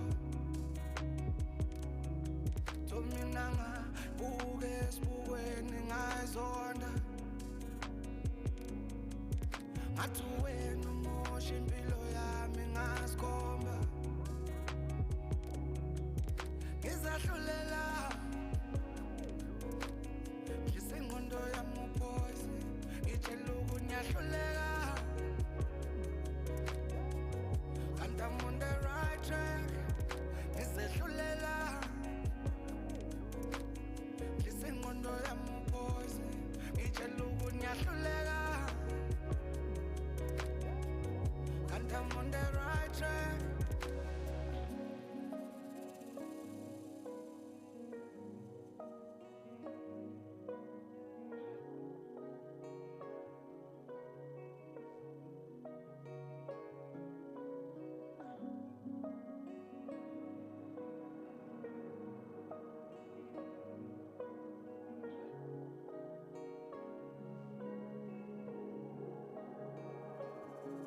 Xolela kuyona induku ephathwa amavaka kuyona induku ephathwa amavaka kuyona induku ephathwa amagwala tuthandoa kuyona induku ephathwa amavaka kuyona induku ephathwa amavaka kuyona induku ephathwa amagwala tusathanea ngeke usathane uthandaza ngeke usathane uthandaza ngeke usathane uthandaza ngabuke esibukweni ngayizonda ngathi wena umosha impilo yami ngasikhomba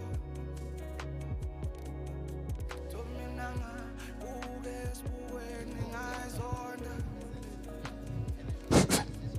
ngathi wena umosha impilo yami ngasikhomba ngizahlulela ngisengqondo yami uphoyise ngitshela Okay, welcome back from tea. I think let's move straight to the next session.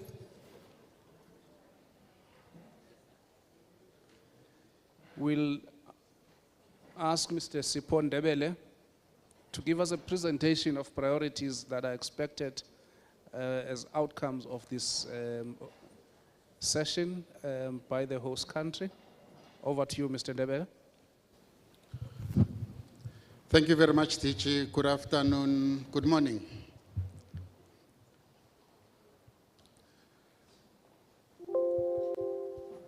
Let me begin by outlining the importance of what we call decent work. We all know that it restores dignity, and indeed, it gives respect to all in the labor market equally. These are the considerations that led us to determine as our theme what we see in front of us today as ensuring decent work, which we feel it's important. We know that with decent work, as I indicated, one is bestowed with dignity and respect for all.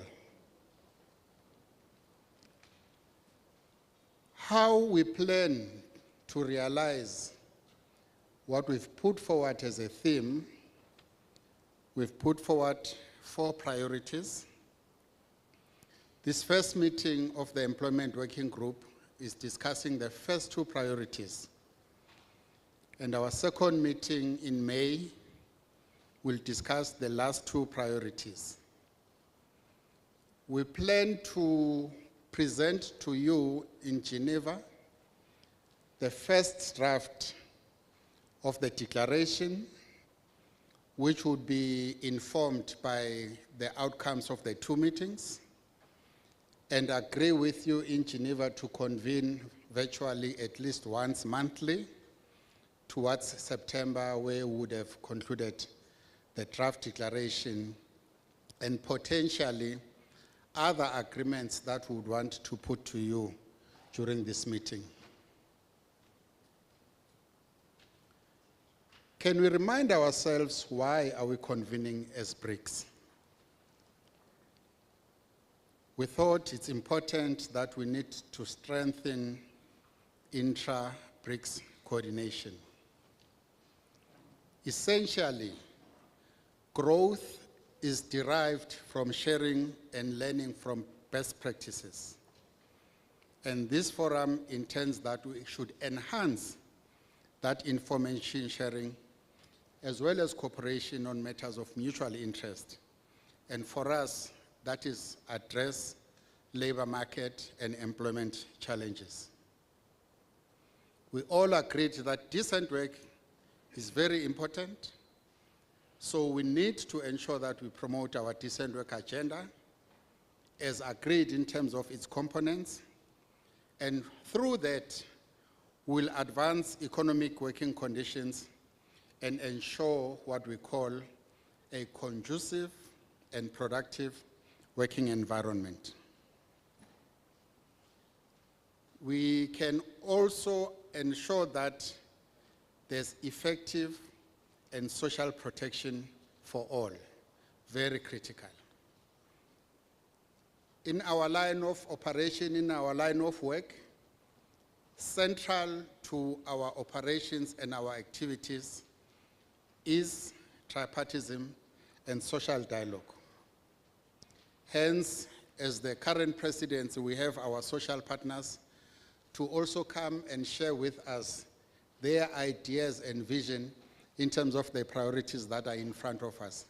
Because we felt that to move forward and have a buy-in as a country, you need to ensure that the social dialogue, there's tripartite contribution in terms of the outcomes that we'll have. I take this opportunity now to look at what is happening around the world, where we are as we convene. Clearly, as a global community, there are just too many challenges that impact on our labor market. High food prices. I don't want to read the second one, but let me do it. Insufficient supply of and rising energy prices. I'm sure we all experienced the insufficient supply of energy last night and this morning. Rising interest rates and credit. The issue of currency depreciation, high unemployment, and indeed, in our case, that contributes to poverty.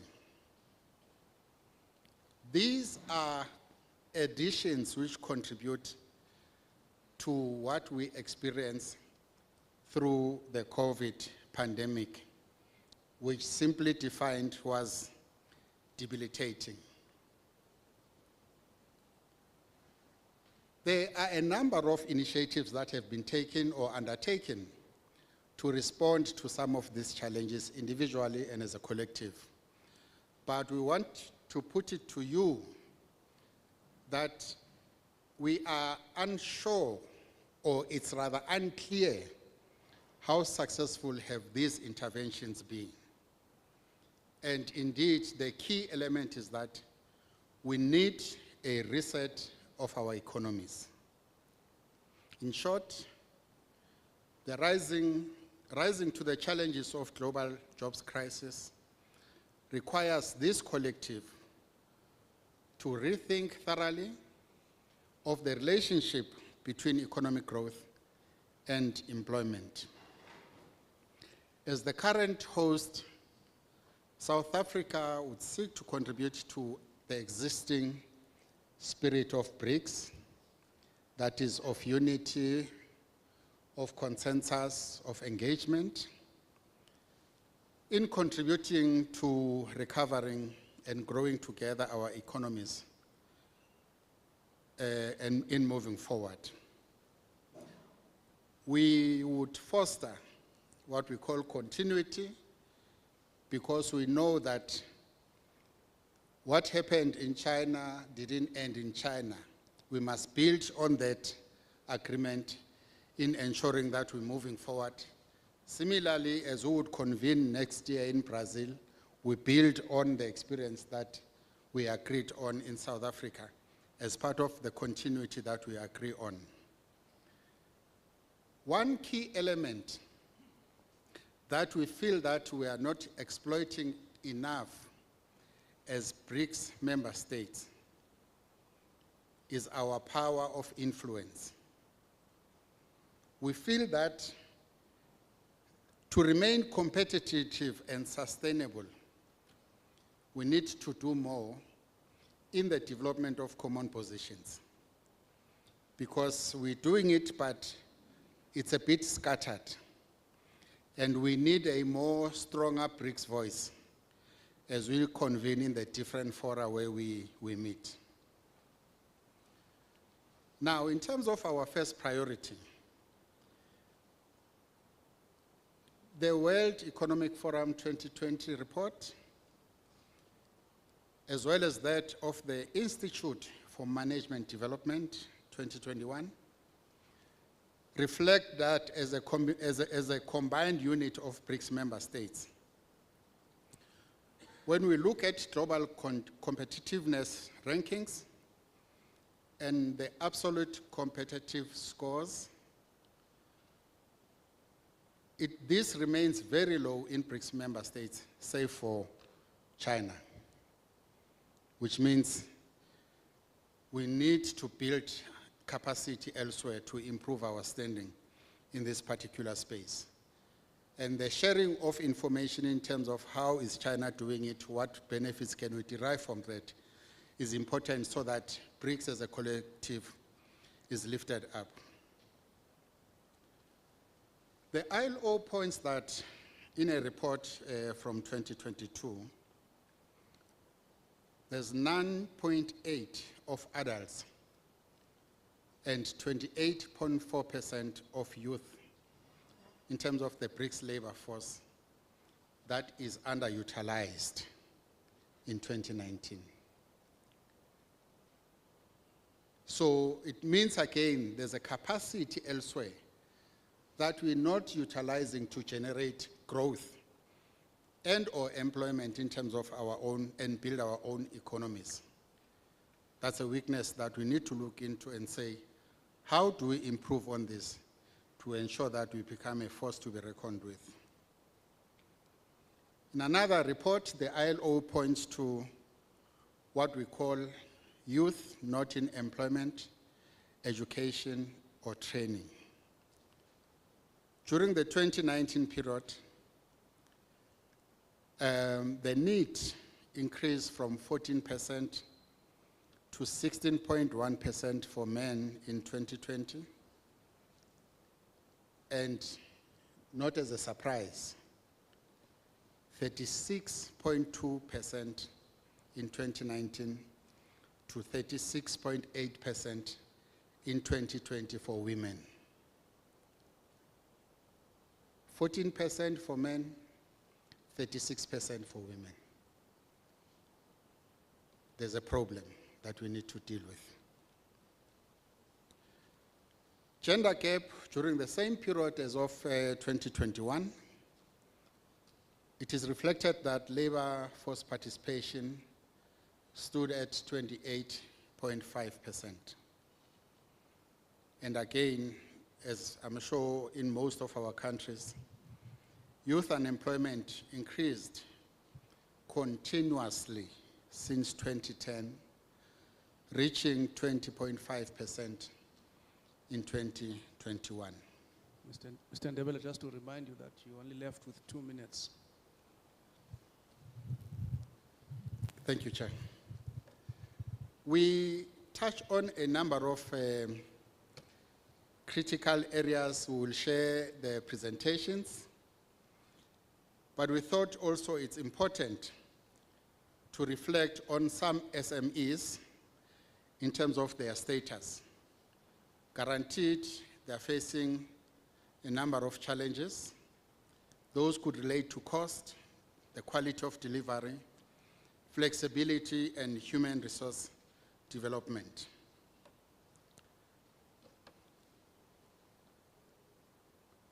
Sorry, the DGs.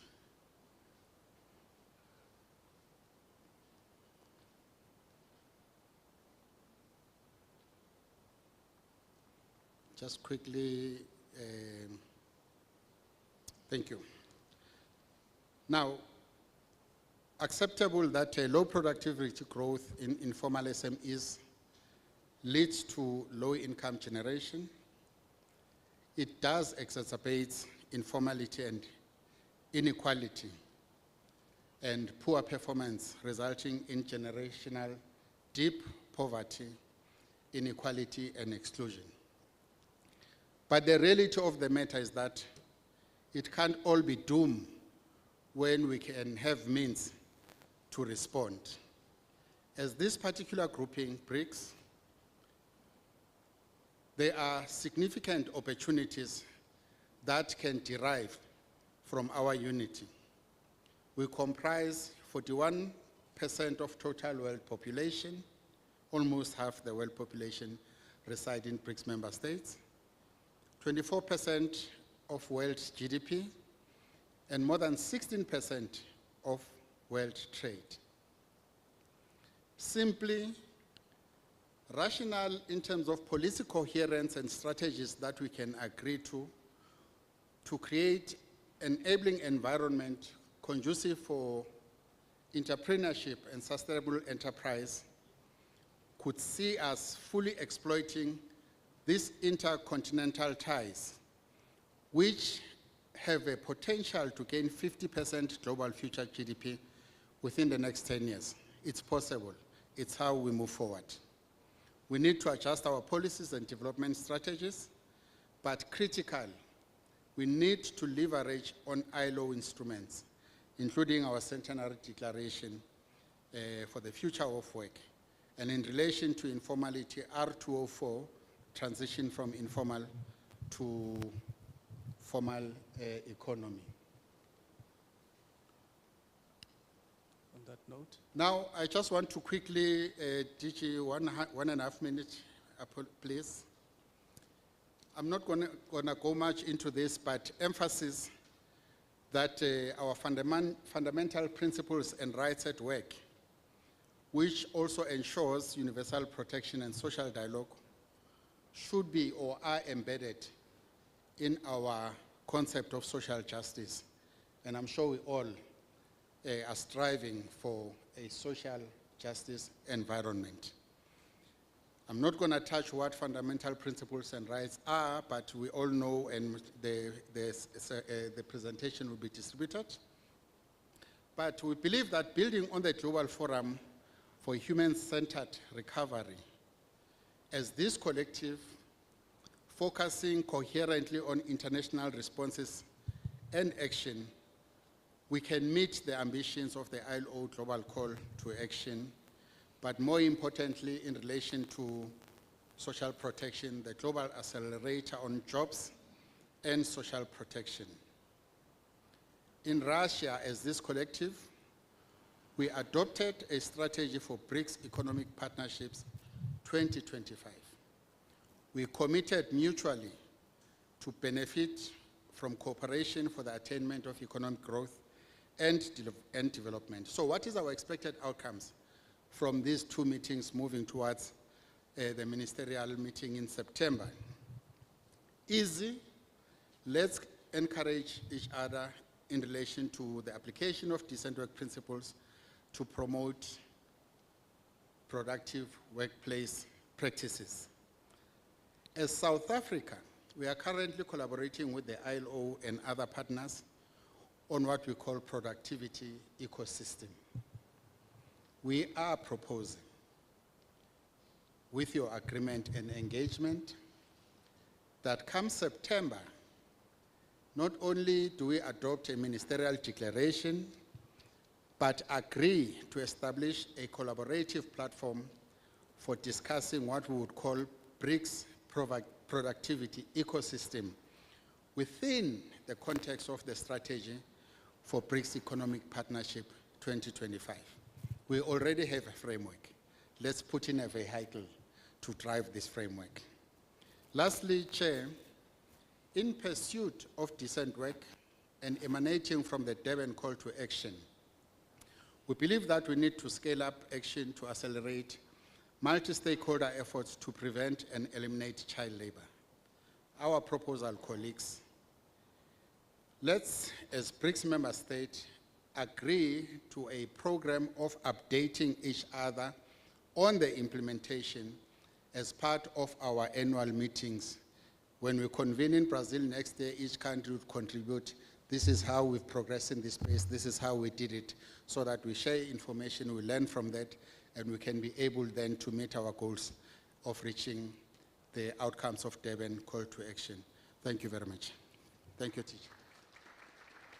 Thank you, Mr. Ndebele. There are people that you should not give platform to. If you do that, they abuse it and they speak for the whole day. Thank you very much, Mr. Ndebele. We'll now move on and get comments from our social partners from the host country. We'll start with the organized labor, Mr. Basil Manuel, the Vice President Fetusa. Can you please come to the podium?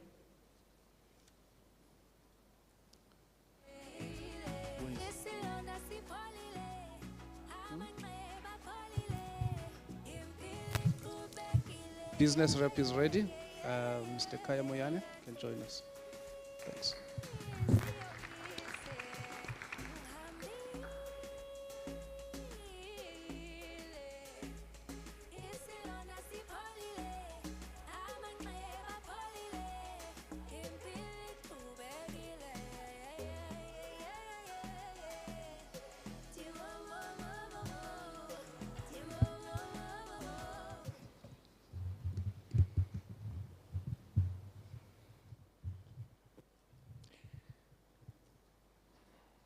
It's a good morning, still.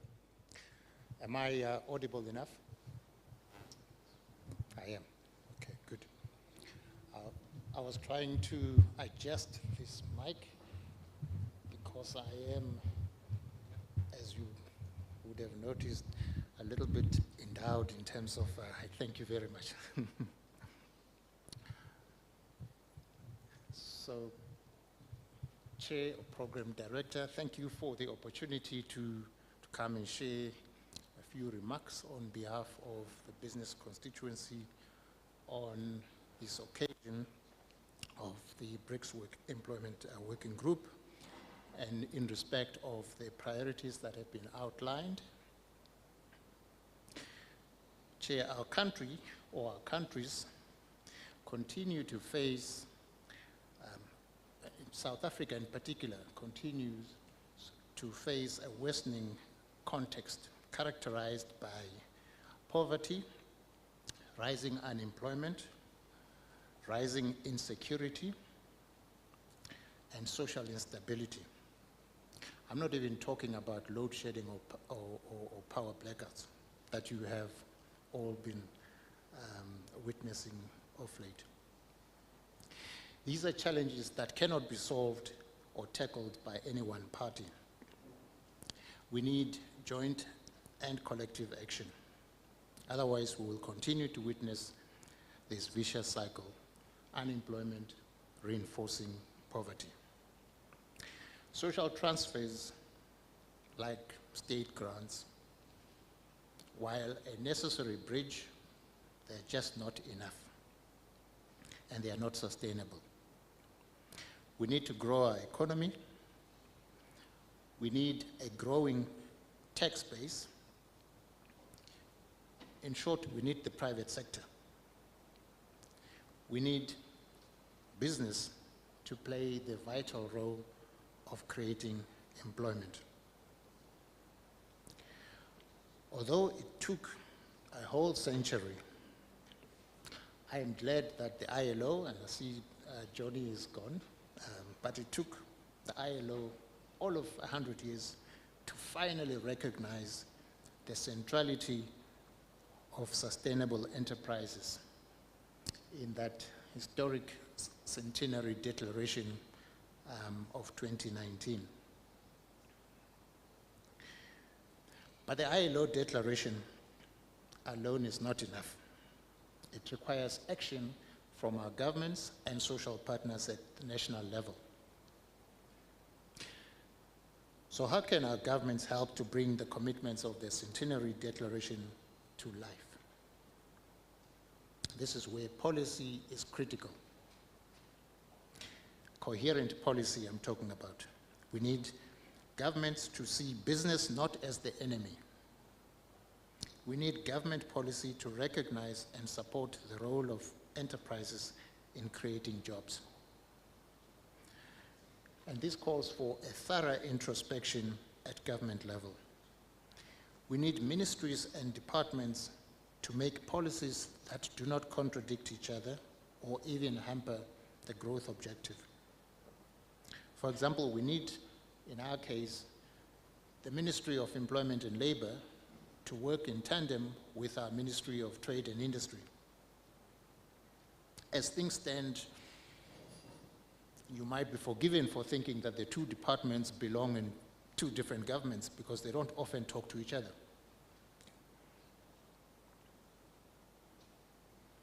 And also important, we need government and the bureaucracy to minimize or remove red tape. A lot of small businesses in our context continue to close shop because they cannot access the necessary assistance, even where such assistance is available or promised. And in our context, I would cite the example of the temporary employer relief system as an example. Chair, if we look at the potential that is presented by the sheer size of the collective populations of our countries in the BRICS, we can't help but wonder why we have not yet taken advantage of this. The goods and services produced and offered by our countries would have a huge market if we simply increased trade with each other. It's a no-brainer. And in the spirit of South-South cooperation, there's also no reason why we cannot learn from each other. Our countries, our respective countries, often excel in particular areas of skill, which would influence the future of work. So what stops us from implementing skills exchange programs so that we can learn from each other? We do not need to reinvent the wheel. In fact, the ILO supports and promotes this practice. So Chair, I will conclude my remarks on this note. I call on our government to work seriously with their social partners to solve our challenges, particularly poverty, through increased growth and employment. Let us stop obsessing with one-sided pursuits of decent work and rights at work without the concomitant focus on providing a conducive environment for businesses to grow and create employment opportunities. And that's an important point. I often hear that decent work and productivity are just the two sides of the same coin. But I would like to posit a different way of looking at it. I think you need to create opportunities for work, and thereafter you can worry about all the other rights. Often, and very often, to our detriment, we obsess in our policies with protection of worker rights, important as they are. But we pay very little attention to the needs of enterprises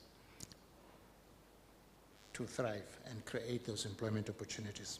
So I'm hoping that in the context of the two objectives, that whatever work we do will not simply result in just a declaration, yet another declaration. that will not result in any practical or meaningful change in the labor market. I believe, Chair, that our labor laws should encourage rather than deter employment. We should go beyond paying lip service to the importance of sustainable enterprises. I know it won't be easy, but that's why we have social dialogue institutions like NEDLEC in South Africa. And we have the ILO as our supporting partners on this journey. So I hope, Chair, that this plea will be taken in a constructive spirit as we seek to improve the lot of our people. I thank you.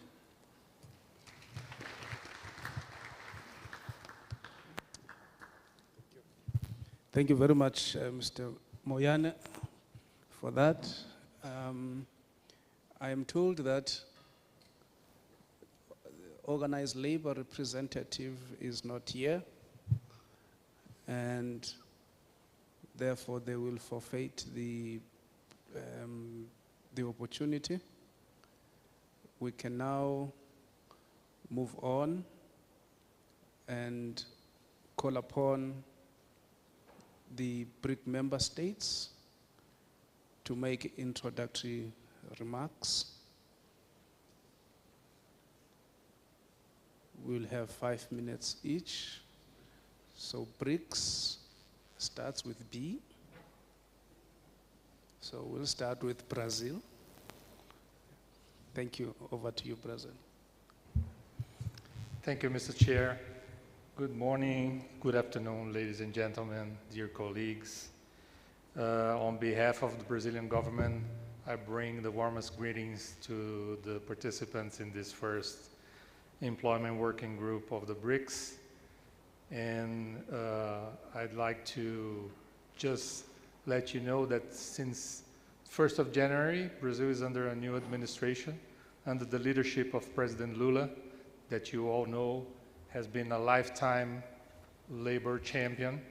So in order to address the challenges of decent work agenda, the Brazilian government has established a very comprehensive national tripartite bargaining process to address three first issues. First, recover and increase the real value of the minimum wage.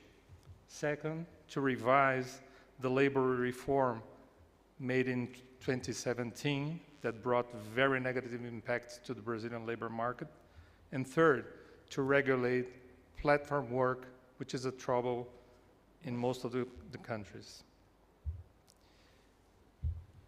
I think as we are still in the middle of a very unequal recovery from the post-pandemic period, and to boost such recovery, I think we all agree that promotion and enforcement of rights, freedom of association, and collective bargaining are means for a fair and sustainable economic development. I'm telling this because sometimes under pressure from some foreign investors, countries compete with each other for foreign direct investment. But otherwise, we must avoid, by all means, social dumping. BRICS countries must rather work jointly, in solidarity, helping each other to reach an inclusive development. And another issue, ladies and gentlemen, to counteract the negative impacts of climate change, along with many other measures, we must accelerate the energy transition process into renewable sources. At the same time, and with the same force, we must ensure a just transition for the existing workers and communities throughout the supply chains of fossil fuel production and distribution, meaning full support for reskilling and upskilling into greener, sustainable jobs. Increasing digitization, if by one hand benefit creating new jobs and opportunities for consumption, production, and distribution, on the other hand, has opened ways for more precarious employment. Benefits of growing gains of gig companies must be shared with society at large, with fair tax paying and decent employment. Therefore, regulation of platform work and remote work is fundamental to prevent another spiral of precarious trends. With these remarks, I'd like to reassure the enthusiasm of Brazil with this forum, looking forward to work together with you all to prepare a strong minister's declaration building upon the 2022 declaration that focused on green jobs and skilled policies. Thank you very much, sir.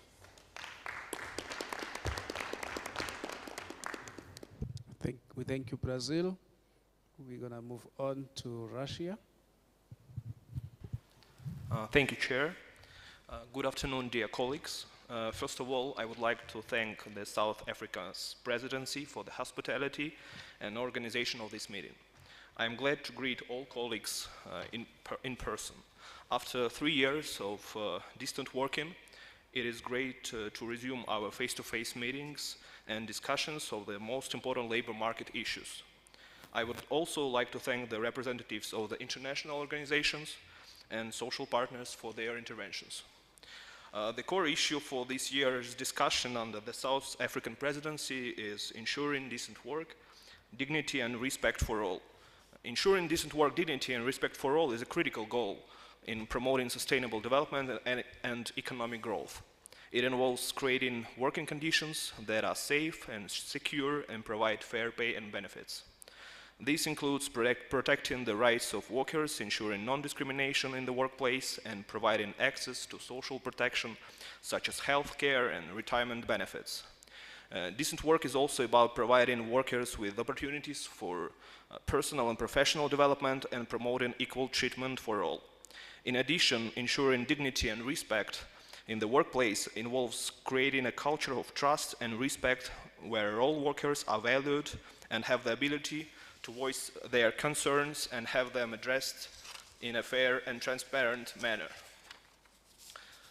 Russia fully supports the South African presidency in its choice of the core theme of this year's discussion. We look forward to a productive information and experience exchange on the policies aimed at ensuring labor market sustainability and full respect of workers' rights. During our first employment working group meeting, we will present Russia's experience in building sustainable enterprises, including new forms of employment and increasing productivity, and Russia's experience in promoting labor rights and increasing decent work deficits in the context of the economic recovery after the COVID-19 pandemic. In our country, a lot has been done to optimize the relationship between productivity and decent work. While automation and artificial intelligence can help companies to improve productivity and efficiency of their productions, the investments in training and retraining can ensure that the workers have the qualifications needed for efficient production for certain industries or jobs. Russian government undertakes efforts to incentivize the businesses to be more active in providing training and retraining for their employees. We are sure that the properly qualified workers will always find job, and the automation of artificial intelligence do not limit workers' opportunities. The government labor market policies are focused on creation of workers-friendly labor environment, including through development of new regulations and modernizations of existing regulatory acts. The modernization of workers' conditions in Russia is an ongoing process, with both progress and challenges in recent years. Some of the most significant changes include provisions for part-time work, telework, and the right to challenge an employer's decision to terminate a contract. However, there is still a significant gap between the formal labor market and the informal sector, where many workers are employed in jobs that do not provide adequate protection or benefits. The formalization of the labor market remains in the priority list of the government labor market policies in Russia. We are sure that no one will argue the importance of rights and standards in the world of work for establishing social justice and decent work for everyone. The rights protection issues, decent work, sustainable development is interconnected and require permanent attention. Labor rights are fundamental human rights that are essential to ensuring dignity, fairness, and justice in the workplace. Protecting and promoting these rights is a shared responsibility that requires the active engagement of the government, employers, and workers. We look forward to the detailed discussion of these issues during our first EWG meeting. I wish productive work for all of us. Thank you for your attention.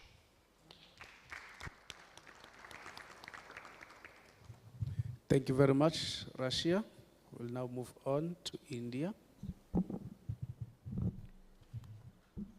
BRICS Employment Working Group Chair, distinguished delegates, ladies and gentlemen, a very good afternoon to you all. On behalf of Government of India, I extend my heartiest congratulations to the Republic of South Africa for hosting the first meeting of the BRICS Employment Working Group under its chairship. As the world continues to grapple with the economic concerns and rising inflationary pressures, the assumption of BRICS chairship by the Republic of South Africa at this critical juncture gives us cause for optimism. We are confident that the BRICS Employment Working Group under South Africa's capable chairship will be able to deliver the desired outcomes. Since its inception in 2016, the BRICS Employment Working Group has made significant strides in tackling the pressing issues faced by the global labor markets. The takeaways and outcomes from previous EWG meetings have proved to be of immense benefit to the workforce in the BRICS countries, leading to better employment opportunities and more secure job prospects. I would like to emphasize that the priority areas identified for BRICS Employment Working Group are both relevant and timely and build upon the work done during the previous chairships. By focusing on these priority areas, we have the potential to boost productivity and economic growth within our respective countries. It is essential that we create sustainable enterprises that can generate jobs, particularly at a time when job creation has become more important than ever. India, in particular, is committed to providing quality education and skills training to its population, thereby enabling them to secure employment opportunities in the evolving world of work. As far as employment generation is concerned, emphasis should be equally given to promotion of entrepreneurship. India has also taken a series of initiatives in this direction to create a healthy environment for entrepreneurs. As a founding member of the International Labour Organization, India has always been a strong advocate for labour rights and reducing decent work deficits. Achieving concrete outcomes in this priority area will have a profound impact on the welfare of the global workforce. In line with this commitment, India has also brought out the Occupational Safety, Health and Working Conditions Code, which aims to provide decent work conditions, a favorable work-life balance, and a safe environment for all employees. Despite some significant progress in recent years, the gender gaps in the labor market participations remain a crucial issue in BRIC countries, including India. Furthermore, social norms regarding gender and women's roles in family and society also have an impact on the women participation in the workforce. Our goal is to ensure that workers, irrespective of their gender, are provided with equal opportunity and treatment in employment, thereby contributing to a more equitable and just society. A number of overarching policies and measures have been put in place in recent years to promote gender equality in all spheres of life, including labor markets. India has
Our ultimate goal is to ensure universal access to social protection while simultaneously focusing on sustainable financing methods.